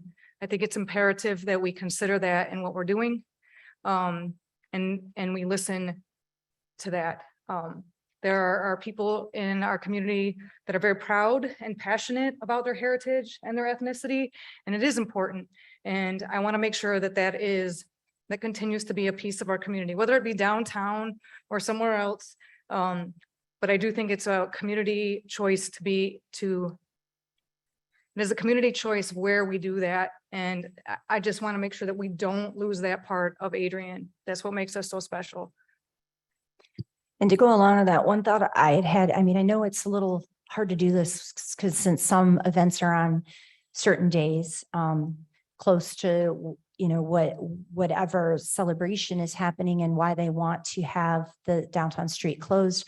But, maybe it's coming together, maybe it is like one street is one group, another street is another group, another street, you're closing all of downtown, you're sharing that downtown space, and everybody is celebrating. And how awesome would that be to walk, you'd get so many people down here because they would go from event to event to event on each block, and you're closing that downtown once, as opposed to 4 different times if it were, four groups coming together. Just a thought. I know it's not an ideal situation because it may not coincide with whatever day or time of year that, that somebody's looking at, but I know that there are some groups that we're looking at wanting to have an event downtown next year, and they're feeling unheard right now, or not sure where to go with this. And I just want to be cognizant of that. And, there's some other options like that where,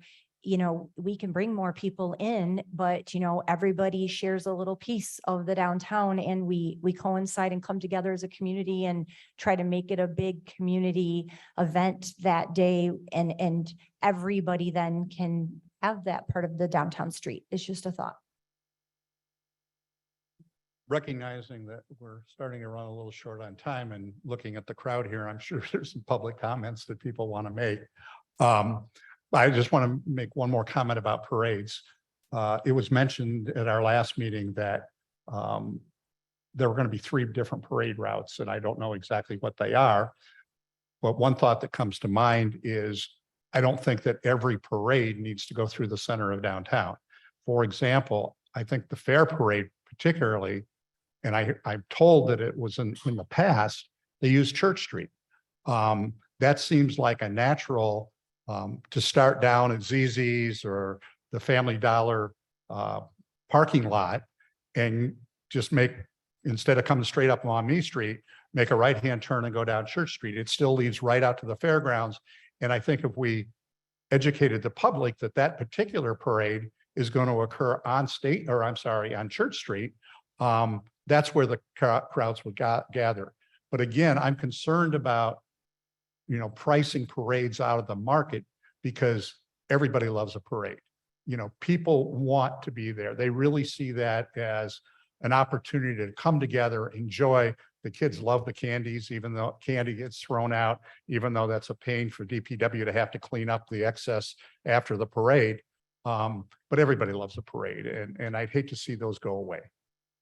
So. Okay, Mayor, well, we do probably need to move into public comment now. So I propose that we hold off till another time with our 3rd item on tonight's pre-meeting agenda and move into public comment. So at this time, we will begin public comment. We will start inside the chambers first. Please come up to the podium, state your name and address, and there is a 3-minute time limit, and you will see it on the screen in front of you. Thank you. Good evening. I'm Jeanette Hennigan. I'm the president of the Lenawee County NAACP. I'm a resident of the city of Adrian. Did you say my address? No? I need to decline to give my address because of You can the say nature of Adrian. I live in Adrian. I've lived here for over 50 years. But first of all, I have a concern that, I don't know if anybody else did, but I felt scolded by some of the commissioners while they were talking, because, you know, I served on the Adrian City Commission for 10 years, and I learned very quickly that you have to be accept, hear, and accept what everybody has to say. You shouldn't take personal offense to what your residents and constituents have to say. Some of you took personal offense, and that's not good. That's not good. And then secondly, Commissioner Roberts said that it was brought up May 16th about the number of parades and things. Well, the Cinco de Mayo parade was before May 16th. And the NAACP, we started advertising our event downtown here way before May 16th. So I'm concerned. Some of you older people may remember a quote, a saying by Lee Atwater, where he says, perception is reality, especially in business and politics. Perception is reality. So it appears that you're pushing some groups out. You're pricing us out of using a public street here in downtown that we want to, you know, present our events and our heritage and our culture and our ideas to everyone. So that is a big concern, perception. And this thing about 1,000 attendees, that doesn't make sense. Doesn't make sense at all, that you have to have 1,000 people to attend your event, to present your information. If downtown downtown Adrian is not for us, then who is it for? Who is it for? Okay, and marginalized groups will be affected by this, the cost and being pushed out, but also the city of Adrian will be affected by it as well. What happens to the least of these happens to all, okay? Perception is reality in politics and business.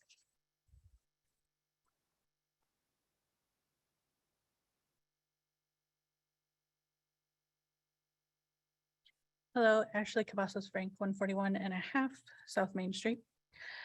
I have heard and read in multiple replies from city employees and commissioners that have been shared with me, you invoking the attack on the Black Lives Matter activists downtown to justify these fees and proposed changes. It's a safety issue, is what we're being told. To clarify, were any of the victims of that attack invited to discuss the safety changes regarding this proposal? Or are you satisfied with using our trauma to justify this money grab? I hope you keep the same level of concern for our safety when the proposal concerning white supremacy and hate groups comes to you from the HRC in the coming weeks. It certainly wasn't shown when I brought forth concerns about the growing presence of actual Nazis in my downtown neighborhood. I digress. If the list given to explain the cost, the only resource the M Society was provided for our Pride event was one police officer and an auxiliary volunteer. We did a safety sweep the night before and provided our own additional security throughout the event. We moved the barriers onto the street ourselves, which have been downtown all summer, and moved them back to the sidewalks afterwards. We provided the cleaning before, during, and after the event, emptying every trash receptacle on the block, loading the trash bags into a truck and taking them with us when we left for the night. Early the next morning, I personally walked the block again and picked up any trash we may have missed while it was dark. Any complaints you may have heard about Pride leaving downtown trashed are bold-faced lies. I made that second sweep specifically because I knew our event was going to be under more scrutiny than others. This begs two questions. Are those services and fees hypothetical? Or was our event just not offered the same treatment as other downtown events? If the former is true, I ask the commissioners to require substantial proof that the supposed services are actually being provided and equate to the cost presented at the last meeting. If the latter is true, I suggest the commissioners look into why there is such discrepancies in treatment in regard to different groups organizing community events downtown. Why should events that are left to fend for themselves be charged the same as events that get an all hands on deck treatment?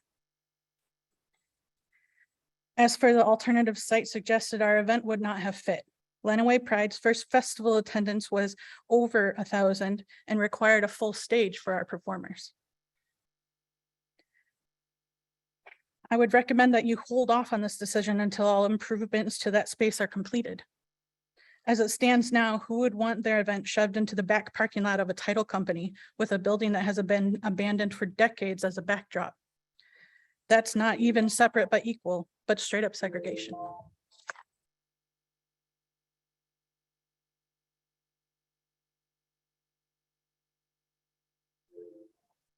Hi, Ben Negron with Ola, City of Adrian, Madison Street.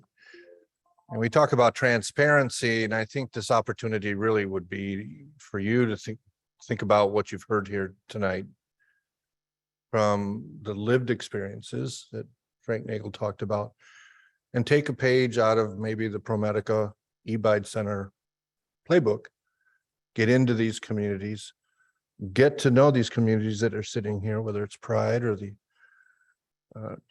Chico de Mayo, where's Chico, right?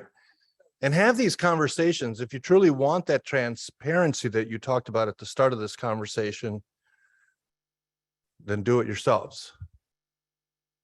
You'll find it'll help bring down some of the harmful biases that may be had about how the city commission works. It's worth it. I would ask you to consider it. Get to know these organizations, find out what we need, and don't broad stroke. The second thing I'd ask is that we consider the equitable treatment of all. Inclusion of all. This could go into a situation where you probably don't do any of them, so as not to have to pick one over the other. It's tough. It is tough. To your point earlier about having to take a lot of heat, you ran for office. It's what you do. It's what we do as leaders, right? We take the heat. We sit down, we figure out what we can do to try to make the best for all. And that's what I'm asking you to do. Slow it down a little bit, more time to consider, listen to more people. Get out there and be transparent with the community. I don't think there's a soul in the city of Adrian or Lenawee County who, if they knew the cost of business, the loss of business, that they could put themselves into the shoe of the business owner, the city of Adrian, what they lose when a street is closed down. I don't think too many people would say, oh, that's cool, as long as I get my parade. I just don't think that would happen. So get out there and get to know the community, okay? Thank you.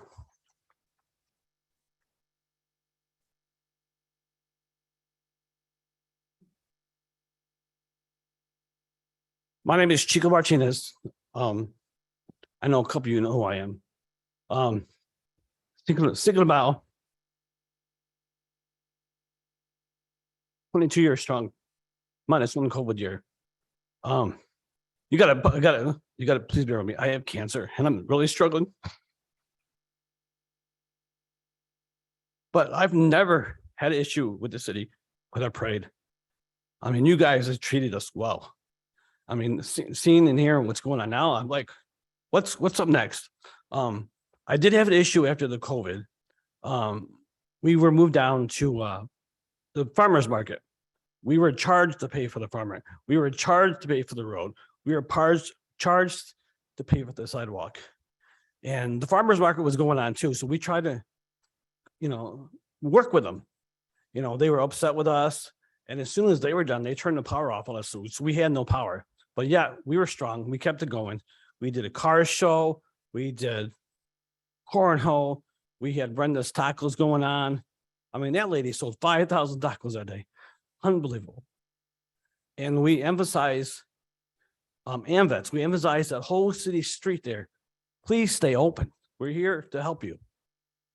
And, we did the Dara Cups and we emphasized that. AMVETS sold out.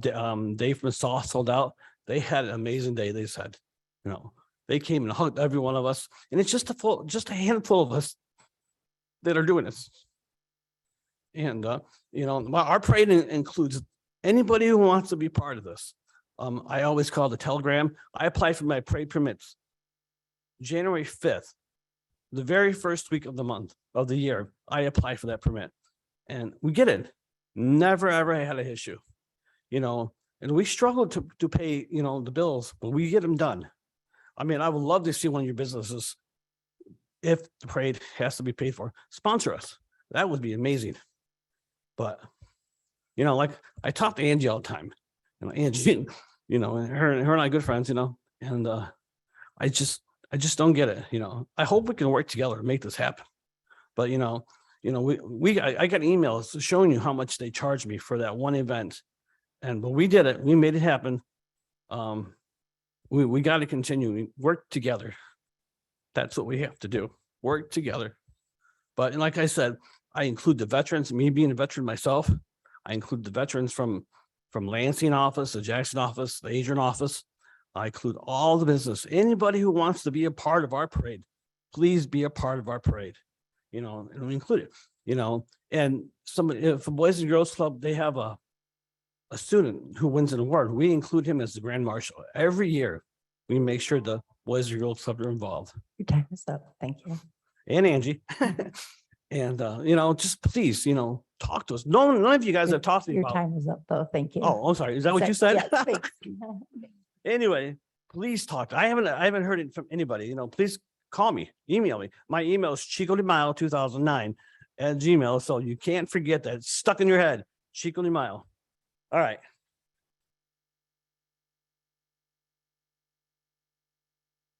Hello, my name is Joyce Miller. I live at 110 East Maumee in downtown Adrian in a building my husband and I own. I'm co-owner, general manager of the Buzz Cafe and Marketplace. And as of about a month ago, together with my husband and some of his colleagues and families at Plainwave Instruments, we purchased the Governor Croswell Tea Room and are in the process of reopening that business. I say all of this to make clear that I am committed to and invested in downtown Adrian and have worked to add new events to bring community members to downtown, including when I worked with colleagues at Siena Heights University to start what's become the Welcome Back Bash event. That being said, we appreciate the time and effort of all the staff and volunteers that work to make events happen in downtown. The main point I want to emphasize is that we do not have an issue with what is happening downtown, like East Maumee being closed for events. The issue is with what is not happening downtown around process and communication. We are not opposed to the events happening. We want to have a place at the table. I want to read this quote. A successful Main Street organization builds consensus between the many vested stakeholders throughout Main Street District to ensure everyone is mobilized and working together toward a shared vision for the future of the district. This is language straight from the Michigan Main Street website, and this is not happening in our downtown. Not only are the businesses most impacted by the changes not mobilized and working toward a shared vision, we are not even made aware of discussions around events, or in today's case, rules and regulations which affect our livelihoods and investments. Today, I'm expected to summarize my many concerns about the proposed fees and changes and provide feedback about whether or not all of these fees and policy changes are a good idea in 3 minutes. Great downtowns and Main Street communities happen when the members of the downtown community work and plan together. Failing to engage us in the planning, let alone even informing us that planning is taking place, is making our downtown less welcoming, not more. I believe in our downtown and in the Main Street process, but the city needs to be working with the members of the downtown community.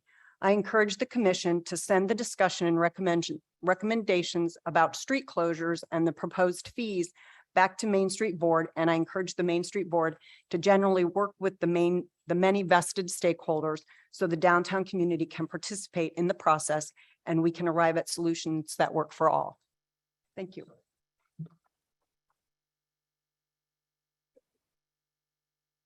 Good evening, Eric Kennedy, downtown Adrian resident. First and foremost, I'd like to give a shout out to everybody that does organizational events down here, and especially to Don Taylor and the whole Artilicious group. That was a great event. Thanks, Don. I do come with two complaints. One, you have a proposal on the tonight's agenda on a settlement agreement that includes a $10,000 cannabis fee waiver. I think we've gone down this road before, and the proposed settlement by Mr. Elliott and the objective growth of $20,000. And I thought we went away from that. So rather than give the $10,000 waiver fee, how about you up the settlement to $280,000? That's my number one.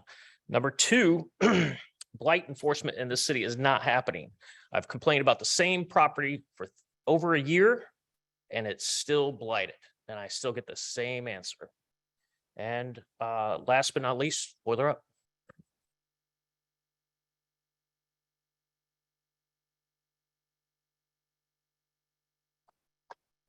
Hello, Keen Ramos, 422 South Winter Street. It's been a very long time, hasn't it? So, of course, most of my concerns you've already heard summed up in the email, but I will go and go through a few of them again. Of course, expecting 1,000 people is pretty damn silly.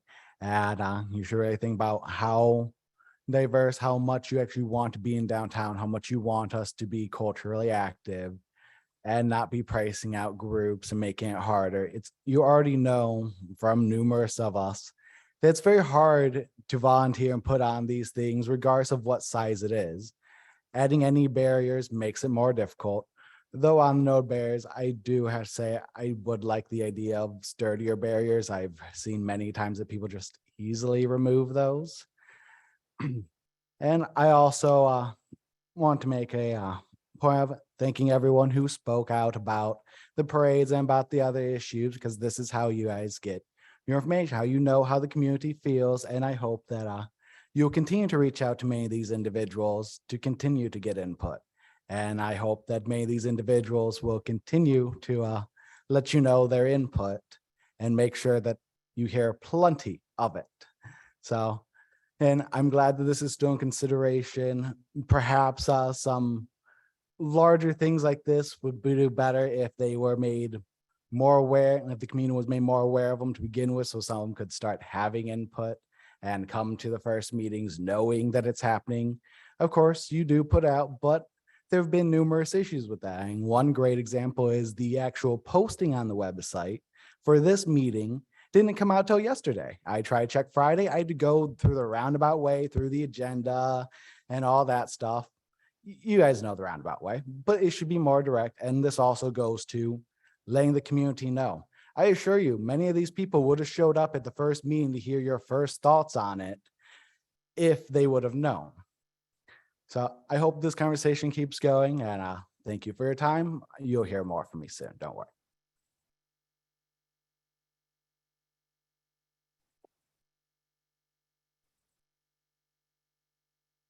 Good evening.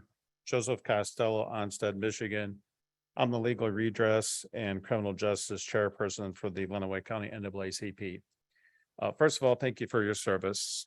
And second of all, I want to talk about something that hasn't been touched on yet.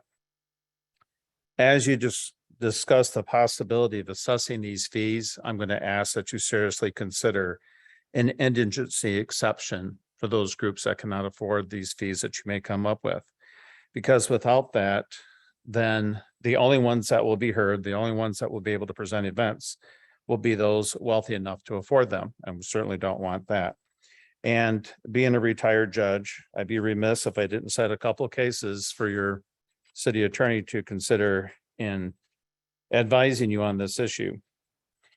And they are as follows. I'm not going to give you the full site, but I will refer to it as the City of Gary, which is reported at 334 Federal 3rd, 676, 2003, specifically at page 681. Another one is involved the city of, can't read my own writing here, West Haven at 600 Federal Supplement 1427, more specifically at page 1435, which is a 1985 decision. And it basically says that the federal courts have held and implied that indigent applicants cannot be treated less favorably due to their inability to pay requisite fees and costs. And so if you are going to consider fees, I ask that you consider an indigency exception. Thank you.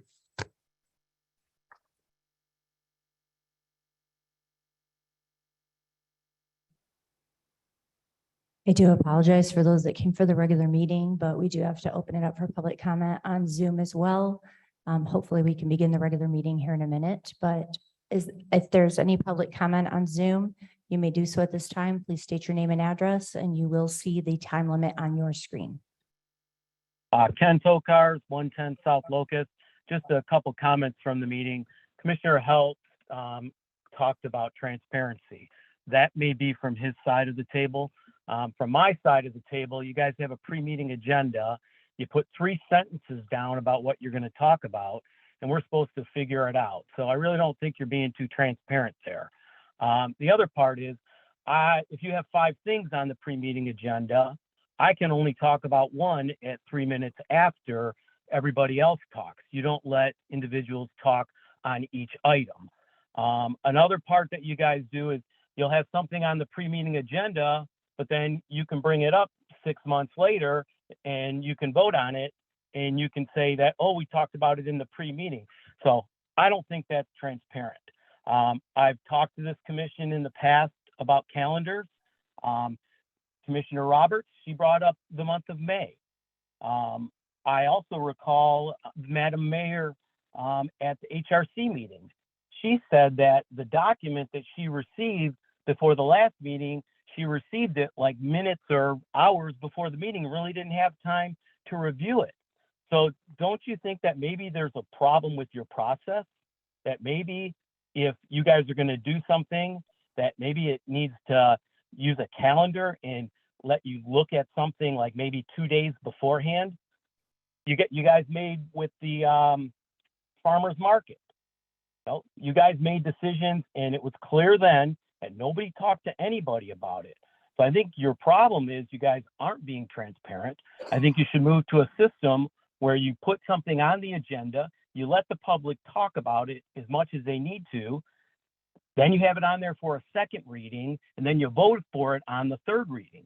The problem is you rush these things through, you get them last minute, you rush them through. Look at the energy management contract. And then I think tonight you're going to try and, you're going to share the warmth and lend away housing help because you might possibly get some $20,000 grant.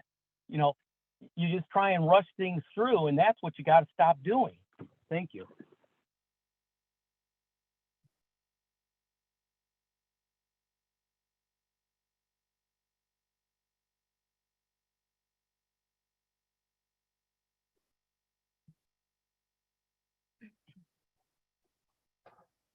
Hearing no more public comment, may I get a motion to adjourn? Madam Mayor. Oh, I just have a request. yes. It is apparent that people in our community are not feeling heard. And I had some conversation with some of the HRC members earlier. And I would like to request that you put a committee of commissioners together to meet with the HRC to create a strategic plan and set goals with the HRC to hopefully spell out better communication with our community and get more feedback from our community.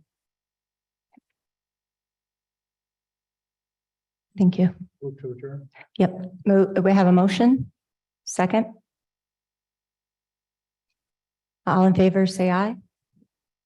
Meeting is adjourned. We will take a quick bathroom break and we will come back we will begin our meeting at 7:20.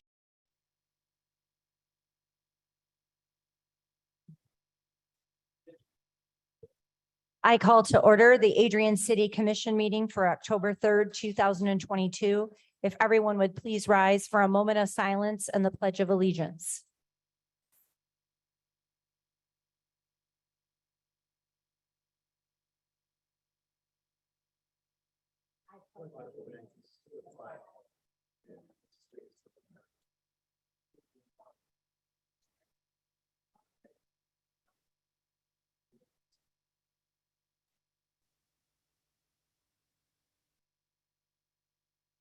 Roll call, please.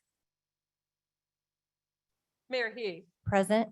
Commissioner Howell, Present. Commissioner Roberts, Present. Commissioner Miller, Present. Commissioner Strayer. Oh, I thought he was here. There he is. Sorry. I'm sorry, Commissioner Strayer. Just say here. Yeah, it's your turn. Sorry.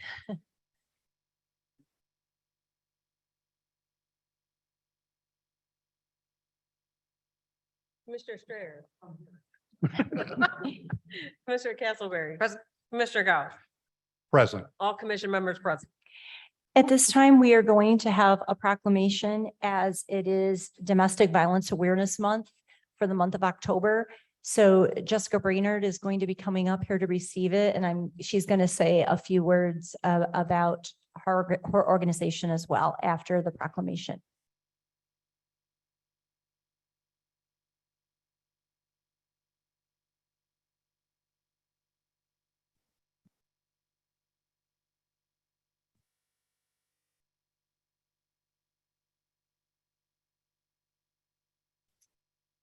Hello. Whereas on average, 20 people per minute are abused by an intimate partner in the United States, equating to more than 10 million women and men each year. And whereas 1 in 4 women and 1 in 7 men have been victims of severe physical violence by an intimate partner in their lifetime. And whereas on a typical day, there are more than 20,000 calls placed to domestic violence hotlines nationwide. And whereas 1 in 15 children are exposed to intimate partner violence each year. And whereas acts of domestic violence can take the form of physical, emotional, sexual, psychological, and economic abuse. And whereas Domestic Violence Awareness Month provides an excellent opportunity for citizens to learn more about preventing domestic violence and to show support for the organizations and individuals who provide critical services and assistance to victims. Now therefore I, Angela Sword Heath, Mayor of the City of Adrian, do hereby proclaim the month of October as Domestic Violence Awareness Month and encourage all citizens to stand together against domestic violence and to offer support and understanding to survivors and participate in domestic violence awareness activities. And at this time, she is going to talk to you a little bit because there is an event coming up on Sunday, October 23rd. And so she's going to talk to you about that right now. So I'm with Surviving to Thriving. We are a local nonprofit. Just a little over a year ago, we got nonprofit status. We help survivors move into their homes and supply them with furniture, dishes, everything you can think of. I also work at the Daily Bread, so we also kind of help with food in that way as well. So we are having an event on October 23rd, as Mayor said, and we welcome you in joining us. We are going to have some survivors that will share their testimonies. I will be included, and we will also have a couple songs sang by Rio Doyle. We welcome everybody to join us just to support our survivors. We will also have a few more moments of silence for names to be read of survivors, some who are no longer with us, which we will also have their pictures there as well. So like I said, we welcome everybody to come and join us, support our survivors, and remember those who have been lost from domestic violence. Thank you. Thank you very much.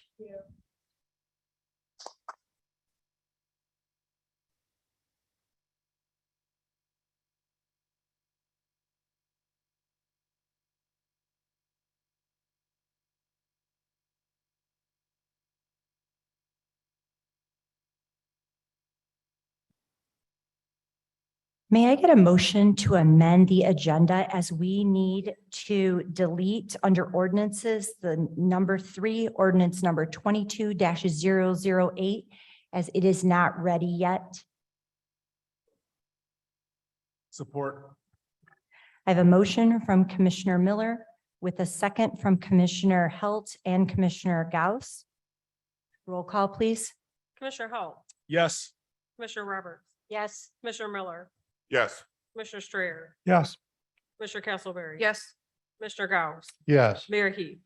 Yes. The motion to amend the agenda to delete ordinance number 22-008 is approved by an all yes vote. May I get a motion to adopt the consent agenda?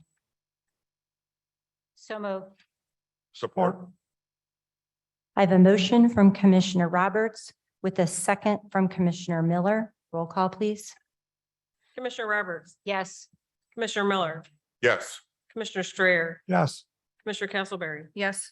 Commissioner Gauss, Yes. Mayor Heath, Yes. Commissioner Howell. Yes. Consent agenda approved by an all yes vote.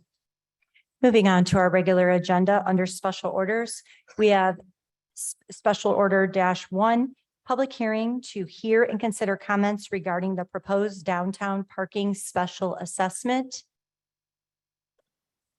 At this time, I now call the special hearing open. Anyone that would like to come up and make comments, either in person or on Zoom, may do so at this time, but please state your name and address.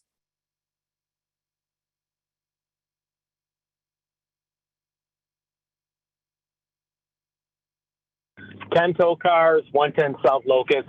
I think this is probably the 5th or 6th year that I've talked about this special assessment district. My concerns with it are the actual verbiage in there states that an ad hoc committee decided to get rid of the parking meters because it would benefit downtown properties, and that's why you're creating this special assessment district. Madam Mayor, I listened to the planning commission or the DDA meeting where you got up and you're talking about the new streetlights that are going to be put in and how they're going to have speakers and banner marquees for businesses. And I guess I'm hoping that, I know you can't address me, but I'm hoping that you can kind of share why you don't think that that's a benefit and that there should not be a special assessment district created for downtown businesses to cover the cost of streetlights. You guys are proposing fees, but it seems like a lot of these amenities that happen downtown were paid by the general public. So I think that if the general public is paying for curb and gutter, streetlights, brick paver sidewalks, trees, that we really shouldn't have to pay for any fees to use downtown properties. Mayor, I hope you'll comment. Thank you.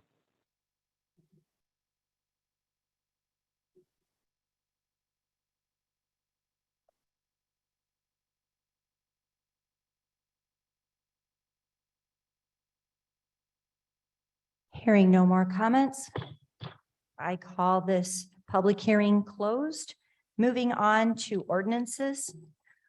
Ordinance number 22-006 is a first reading and introduction of an ordinance to amend the City of Adrian zoning ordinance, Article 15, B3 Central Business District, Section 15.02. This is a first reading and introduction only. Moving on to ordinance number 22-007, a first reading and introduction of an ordinance to amend the City of Adrian zoning ordinance, Article 21, General Industrial District, Section 21.02, Principal Uses Permitted, and Section 21.03, Uses Subject to a Zoning Exception Permit. This is a first reading and an introduction only.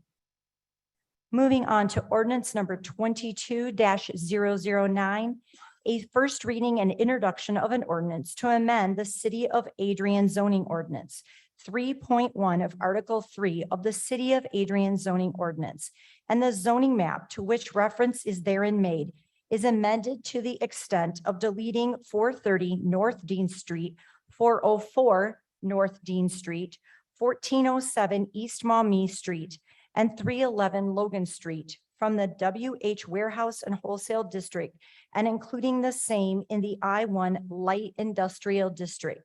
This is a first reading and introduction only. Moving on to resolutions. Resolution R22-068 is from administration. It is a resolution of support for Lenawee Now funding. May I get a motion to adopt the resolution? So moved. Support. Are there any public comments?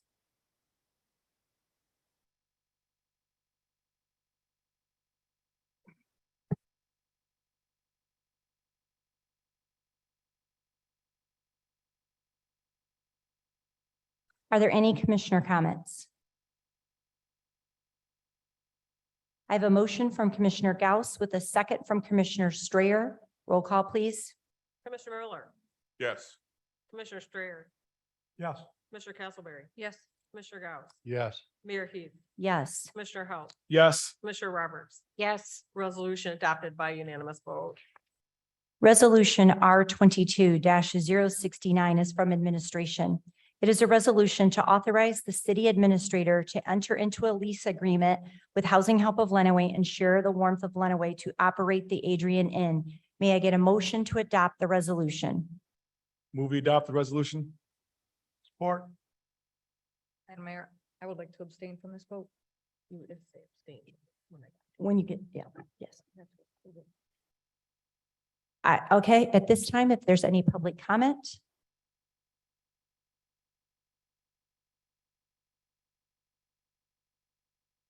Are there any commissioner comments? I'd like to abstain from this vote.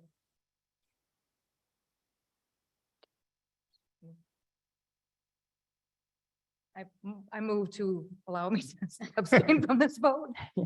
Support. Yeah, okay.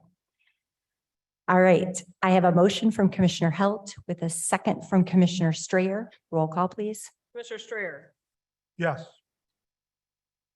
Abstain. Commissioner Gauss. Yeah. Mayor Heath, Yes. Commissioner Halt, Yes. Commissioner Roberts, Yes. Commissioner Miller. Yes. Resolution adopted by a 6 yes and 1 abstention vote. Resolution R 22-070 is from administration. It is a resolution to approve a settlement in the matter of Nicole Hernandez versus the city of Adrian. May I get a motion to adopt the resolution? Move to adopt the resolution. Second. Are there any public comments?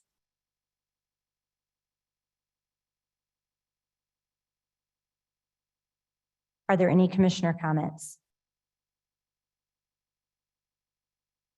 I have a motion from Commissioner Roberts with a second from Commissioner Miller. Roll call, please. Commissioner Castleberry, Yes. Commissioner Gauss, Yes. Mayor Heath, Yes. Commissioner Halt, Yes. Commissioner Roberts, Yes. Commissioner Miller, Yes. Commissioner Strayer. Yes. Resolution adopted by unanimous vote. Resolution R 22-071 is from administration. It is a resolution to approve a fund agreement with the Lenawee Community Foundation for the Riverview Terrace Response Fund. May I get a motion to adopt the resolution? Move we adopt the resolution? Support. Are there any public comments?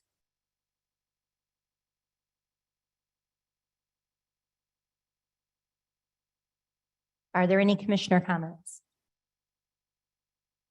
I have a motion from Commissioner Halt with a second from Commissioner Roberts. Roll call, please. Commissioner Gauss, Yes. Mayor Heath, Yes. Commissioner Halt, Yes. Commissioner Roberts, Yes. Commissioner Miller, Yes. Commissioner Strayer, Yes. Commissioner Castleberry. Yes. Resolution adopted by unanimous vote. It is now time for public comment. Just to reiterate, there's a 3-minute time limit, which you will see on the screen. And for the record, please state your name and address. We will begin inside the city chambers first. And then once they are finished with public comment, I will open it up to the Zoom participants.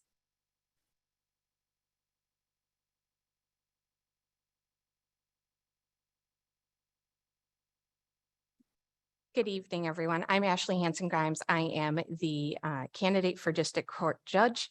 I wanted to come here tonight because there has been an outpouring of civic mindedness, and I want to remind everyone that Election Day is only 35 days away, and channel this energy for good and be informed about who you're voting for, what you're voting for, and who your candidates are. It is your right and your responsibility to engage in these activities and in order to have local government serve you as local government should. You can find me and information about me on Facebook at Ashley Hanson Grimes for 2A District Court Judge, or at www.ahg4judge.com. Thank you.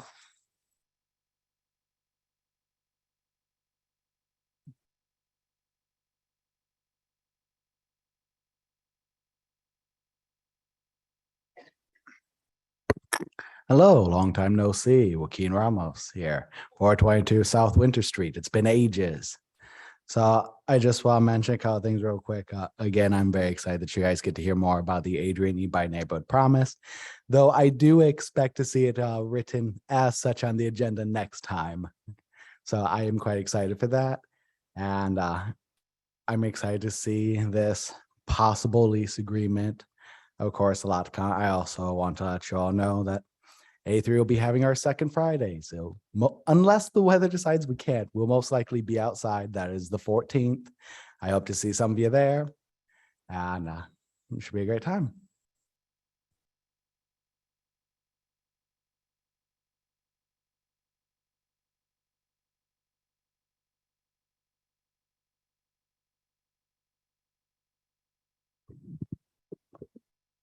Robert Becky, 256 Ironwood Drive in Adrian, Michigan.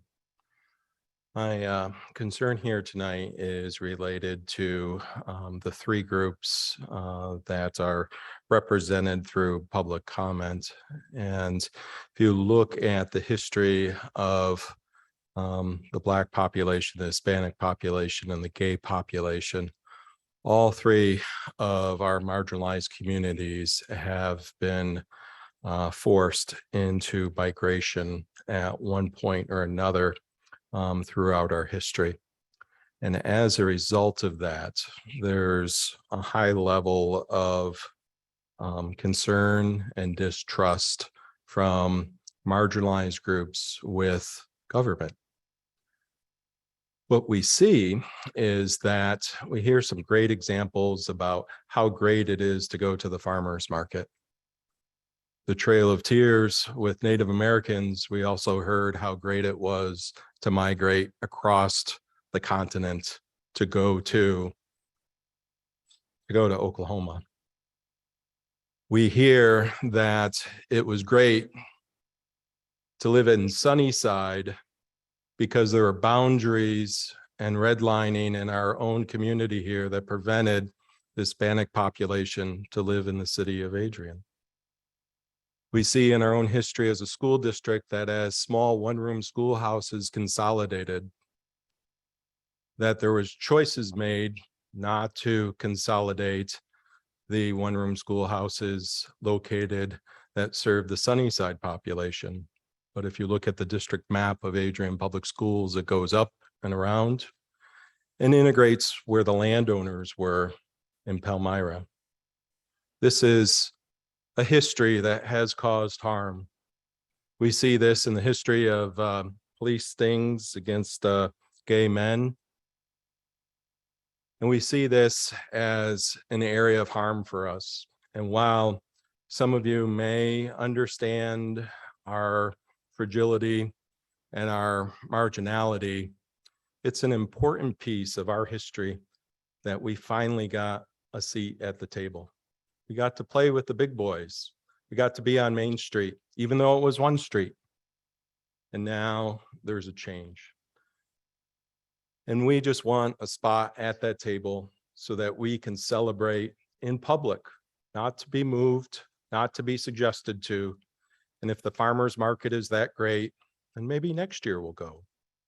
But in the meantime, we would love a one street section where that rotates so that we can celebrate, that we can work with local businesses so I can drink the kinky drinky from Farvers. Thank you.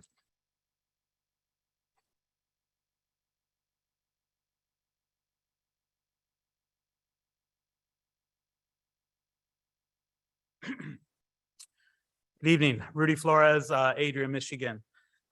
First of all, I want to thank all the commissioners and everyone sitting up here for your service, and thank you for allowing us to come and voice our opinions. and perspectives. So I guess what I am looking to do is just invite you to look through a lens. And that lens is a lens that's looked through folks like myself who have studied issues and even some victories pertaining to diversity, equity, and inclusion for 52 years. So I didn't get a degree in it, but I got some life experience about it. So when Bob was talking about how some folks were not allowed to live in certain parts of the city, that hits me personally because that was my family. That was my father who settled on South Street, you know, and I kind of wondered why there and not where I live over on Budlong Street. Well, it's because in the 50s, when he came here, he was not allowed to live on Budlong Street unless he was Caucasian or unless he was a landscaper, groundskeeper, butler, servant.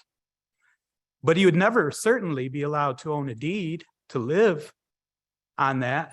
So looking through the lens of DEI, which is what I would invite this commission to do, you know, and I'm not saying that you haven't or that you won't, but on this particular thing, when it was brought to my attention, it reeked of a lack of diversity, equity, and inclusion. So you have the NAACP who had their first annual Juneteenth event downtown. When it started, it was at Trestle Park. Well, you know that the Trestle Park wasn't in too good of shape, and it was ultimately the goal to have it downtown, and not just for the location or for the real estate, but for the pride to say that we had this downtown, and that downtown is diverse and it's open to everybody and it's welcoming to everybody. You know, so things are made and decisions are made to make people feel comfortable. We don't want to be comfortable. We want to be welcome. We want to feel welcome when we decide to have an event. And this whole idea, I reached out to a few commissioners to give my perspective, looking through the lens of diversity, equity, and inclusion. This comes off and it shows a stinking perception of systemic oppression. And I said it then, and I'll say it again, and I'll stand behind it. And unless you have experienced it yourself, you'll never know what it feels like. Thank you.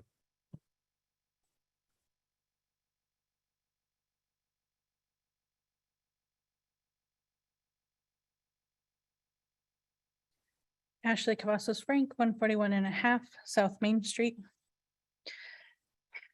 I would like to offer you some advice. You wouldn't have to spend as much time playing reactive defense, to use a sports term, Alan, if you were more transparent in your process. If this has been in discussion for months, say that. The same thing happened with the camping ordinance. Why leave people to come to their own conclusions when you know trust for the city is in the basement? I encourage all of you to attend the diversity, equity, and inclusion training being held by the HRC in November. I think it's November 18th and 19th. You're all city heads and you are all invited to that. Understanding where the distrust comes from might help you all be more proactive in your decision-making process in the future and maybe avoid assumptions of bigotry. On an unrelated point, semi-related. I have heard, it's been conveyed to me from a city employee that First Fridays is not a city event.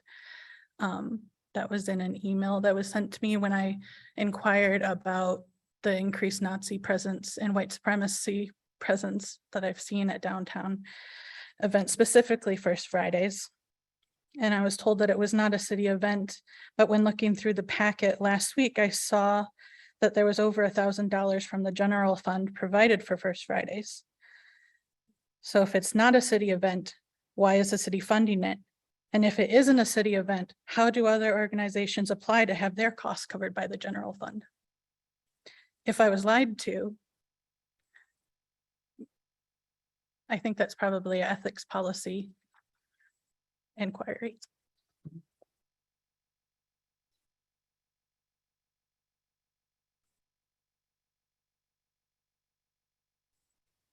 Hello, Commissioners. My name is D'Angelo Boone.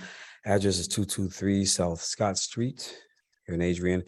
And I just wanted to encourage the City Commission to, when it comes to making decisions that's going to impact the city as a whole, that we do so and make decisions that are equitable and that will represent the concerns and cares of all of its citizens.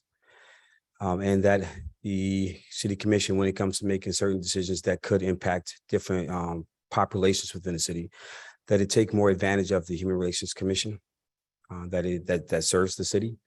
And maybe some of those discussions can be brought to the HRC and conversations can be had there before decisions are made here.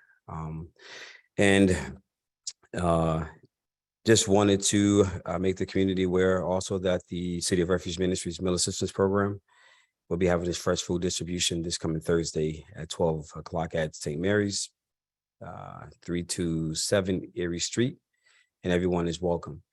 But I just wanted to encourage the city, just when it comes to diversity, equity, inclusion, just echo what was said previously and in the pre-meeting, that we make decisions that's going to positively impact the community. I believe relationships are built at the speed of trust. And because of a long-standing history of dealing with minority populations, that those relationships need to be strengthened. And the city has an opportunity to make decisions that would strengthen the residents that reside here. Thank you.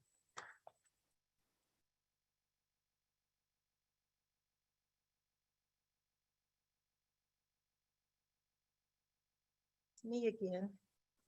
Jeanette Hennigan, resident of Adrian. I'm here to speak in support of the e-buy program.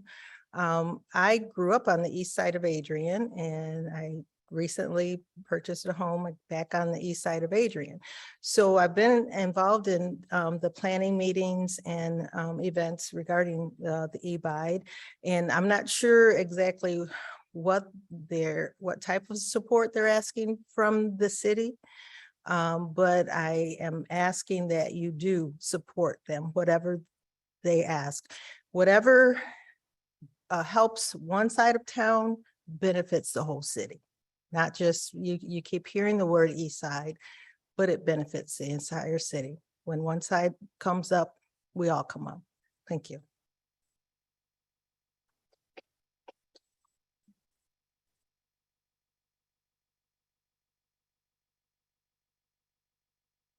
Terry Collins, 11 Scott Court in Adrian. And I too would like to voice my support for the e-buy program. I also grew up on the east side on Erie Street, a half a block from the Hill Tavern and a half a block from the Chain and Cable. I think this is an incredible opportunity for Adrian to make a huge statement for that part of the city which most needs this kind of program. I would just ask you to support it. And as a county commissioner, I intend to support it when it comes to our level.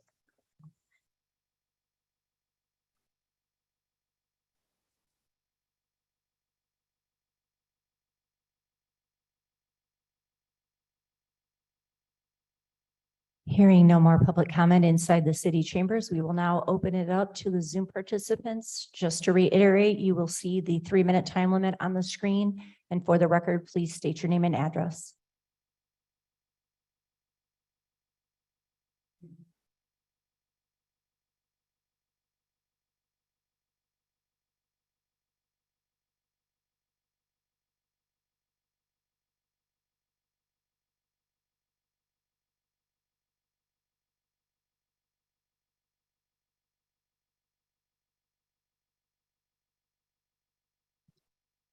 Hearing no more public comment, we will now begin commissioner comments. Madam Mayor, I have some comments I'd like to make. Commissioner Gauss. At last week's Human Relations Commission meeting, I made public comments about several of my concerns, including one in relation to the proposed parade and street closure policy and fee schedule. Following the meeting, I was quickly made aware that many of our city staff found my comments disparaging and felt that I had betrayed them after they had worked to develop recommendations that had been requested by the city commissioners. After several viewings of the recorded meeting and my comments, I realized why so many people were upset. While I feel my concerns were legitimate, my attempt to communicate them was poorly done, and the words that I used should have been more thoughtfully considered. I want to be very clear that I respect our city administrator, the entire city staff, and all the members of this commission. I know that all of us work our hardest every day to serve the community in the best way possible. While I will never betray myself or my values, it is never my intent to be divisive. In the future, I will express myself in a different way and in a more private venue.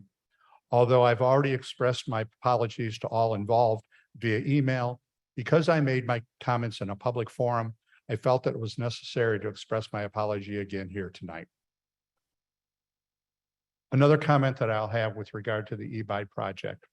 I've been involved in the planning and participated in all of the meetings that have been held so far. I agree with the comments that are made tonight in support of the importance of this. I had the opportunity a couple of weeks ago to participate in the Lenawee Community Foundation's 25th anniversary breakfast in their annual meeting. At that meeting, Mr. David Hickman, who is the chairman of the board at Lenawee Community Foundation, reviewed the history of the contributions that the foundation had made to the community, the number of contributions that they made, financial contributions throughout the county. He talked about the history, and then he talked about the current situation in the future. He made a statement about the Ebi Neighborhood Promise, and he stated that in his opinion, this initiative and the Lenawee Community Foundation's support of that initiative was probably the most, in his opinion, the most important investment that Lenawee Community Foundation has ever or probably will ever make for this community. So I just want everyone to understand how important this is to our entire community, but particularly on for the disadvantaged population in the East Adrian. So thank you for your time tonight. Thank you, Madam Mayor.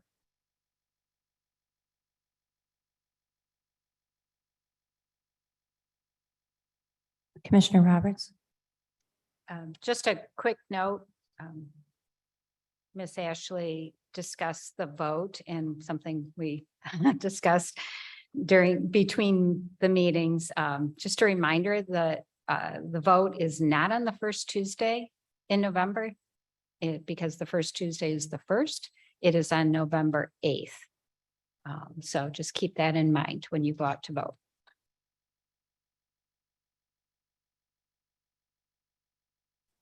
Commissioner Castleberry.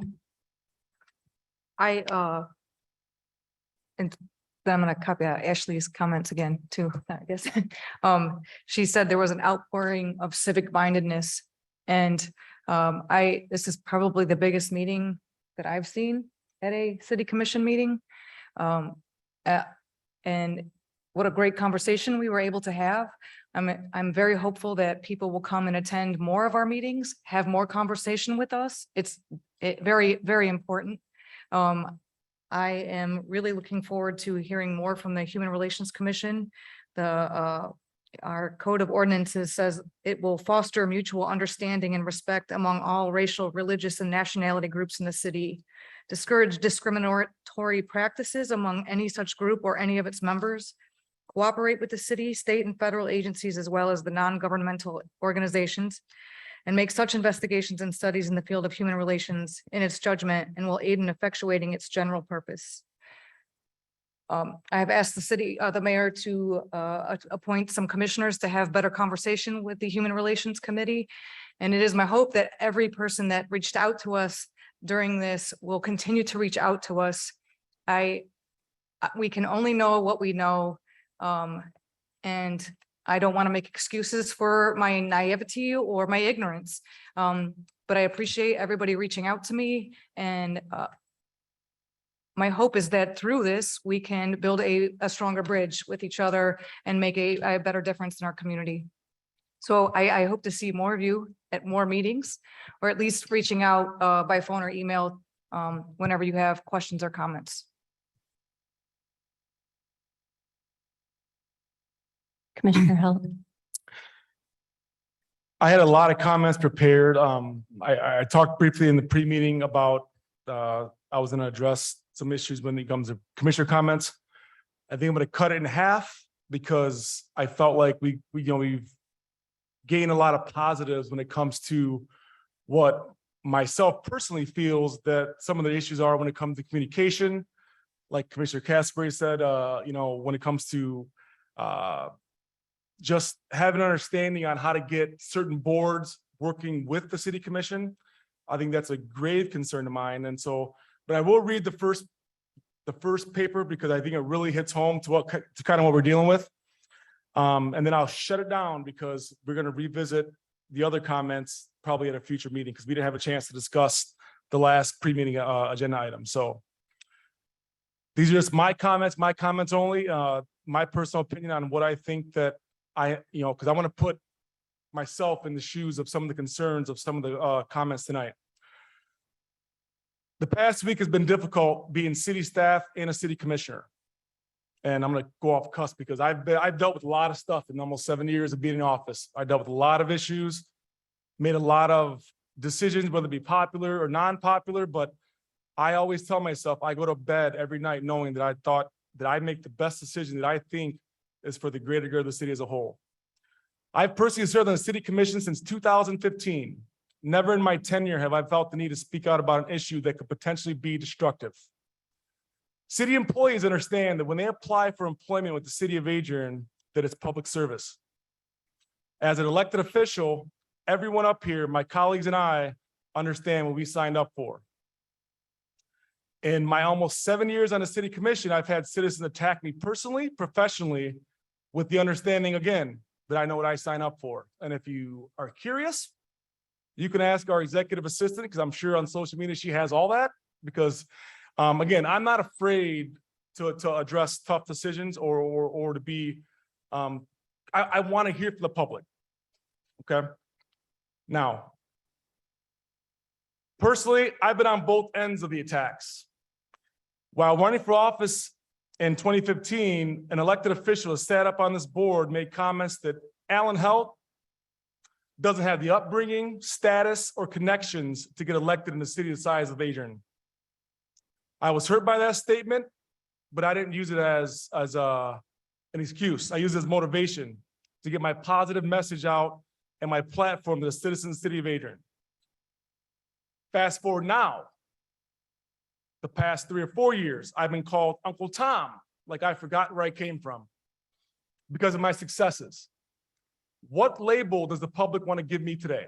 Which is it?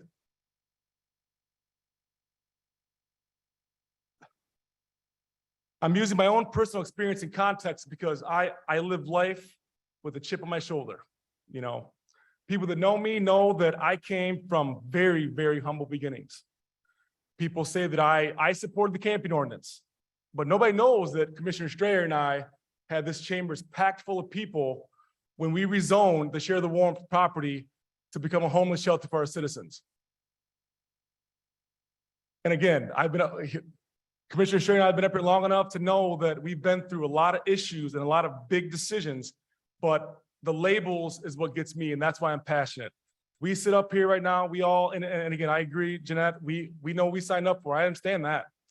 But just like in business, a customer doesn't have a right to berate staff. I feel that the public, while I want their opinion, does not have the right to label me as such if they don't know me. And again, I'm Black, and I've been elected in the city twice, okay? Both my parents are passed away. I grew up with nothing to the point of I can remember sitting in the apartment of the 15 different places I lived down in Adrian with no heat, eating at the Salvation Army, living in adult apartments. But you don't ever hear me say that because I use it as motivation. When I was asked to go speak at Madison High School, the whole high school, I was pounding one message into those kids. I said, listen, I understand that some people start life here, some people start life there, right? That doesn't mean we can end up in the same place, right?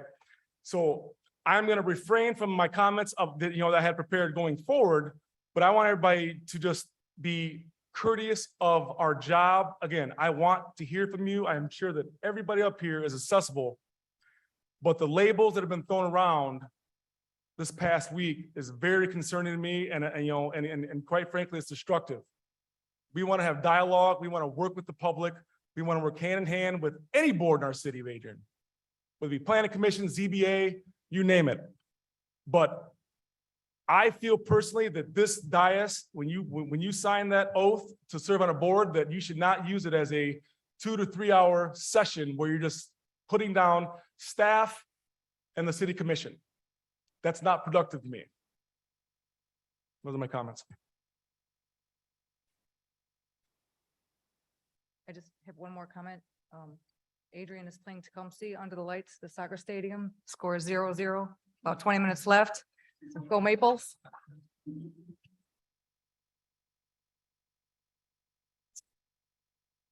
I've had a very heavy heart these past 5 days. I want to publicly apologize to the administration and my fellow commissioners, as I agreed with public comment that was made at a meeting last week. I interpreted the comments one way, but I can now see how it could be seen as not supporting the administration, which was definitely not my intention. I fully support all city staff and the administrator and hope they will accept my apology in addition to my fellow commissioners. I also apologize for my moment of weakness and frustration. I said some things to get a point across because I didn't think I was being heard after attempted times to get my point across. It was about how pre-meetings work and how things are, that we do know what is happening at a pre-meeting, but we usually don't get presented, just like tonight with Ebi presenting. We don't get it until we get to the meeting, and a pre-meeting is set up for discussion. I, in my frustration, did not word it that way, and I do apologize, as it definitely was said with the wrong tone and verbiage. And now in retrospect, look like I was blaming administration, which was never my intent. I am a little too passionate to a fault when voicing the concerns of the people, but I made a promise to all the residents that I would always listen and bring concerns forward, no matter who they are. And I will continue to listen and bring those concerns forward. But I admit that I did not do it properly last week, and I am very sorry. Everyone makes mistakes, and I hope that my apology will be accepted and we can move forward for the betterment of Adrian.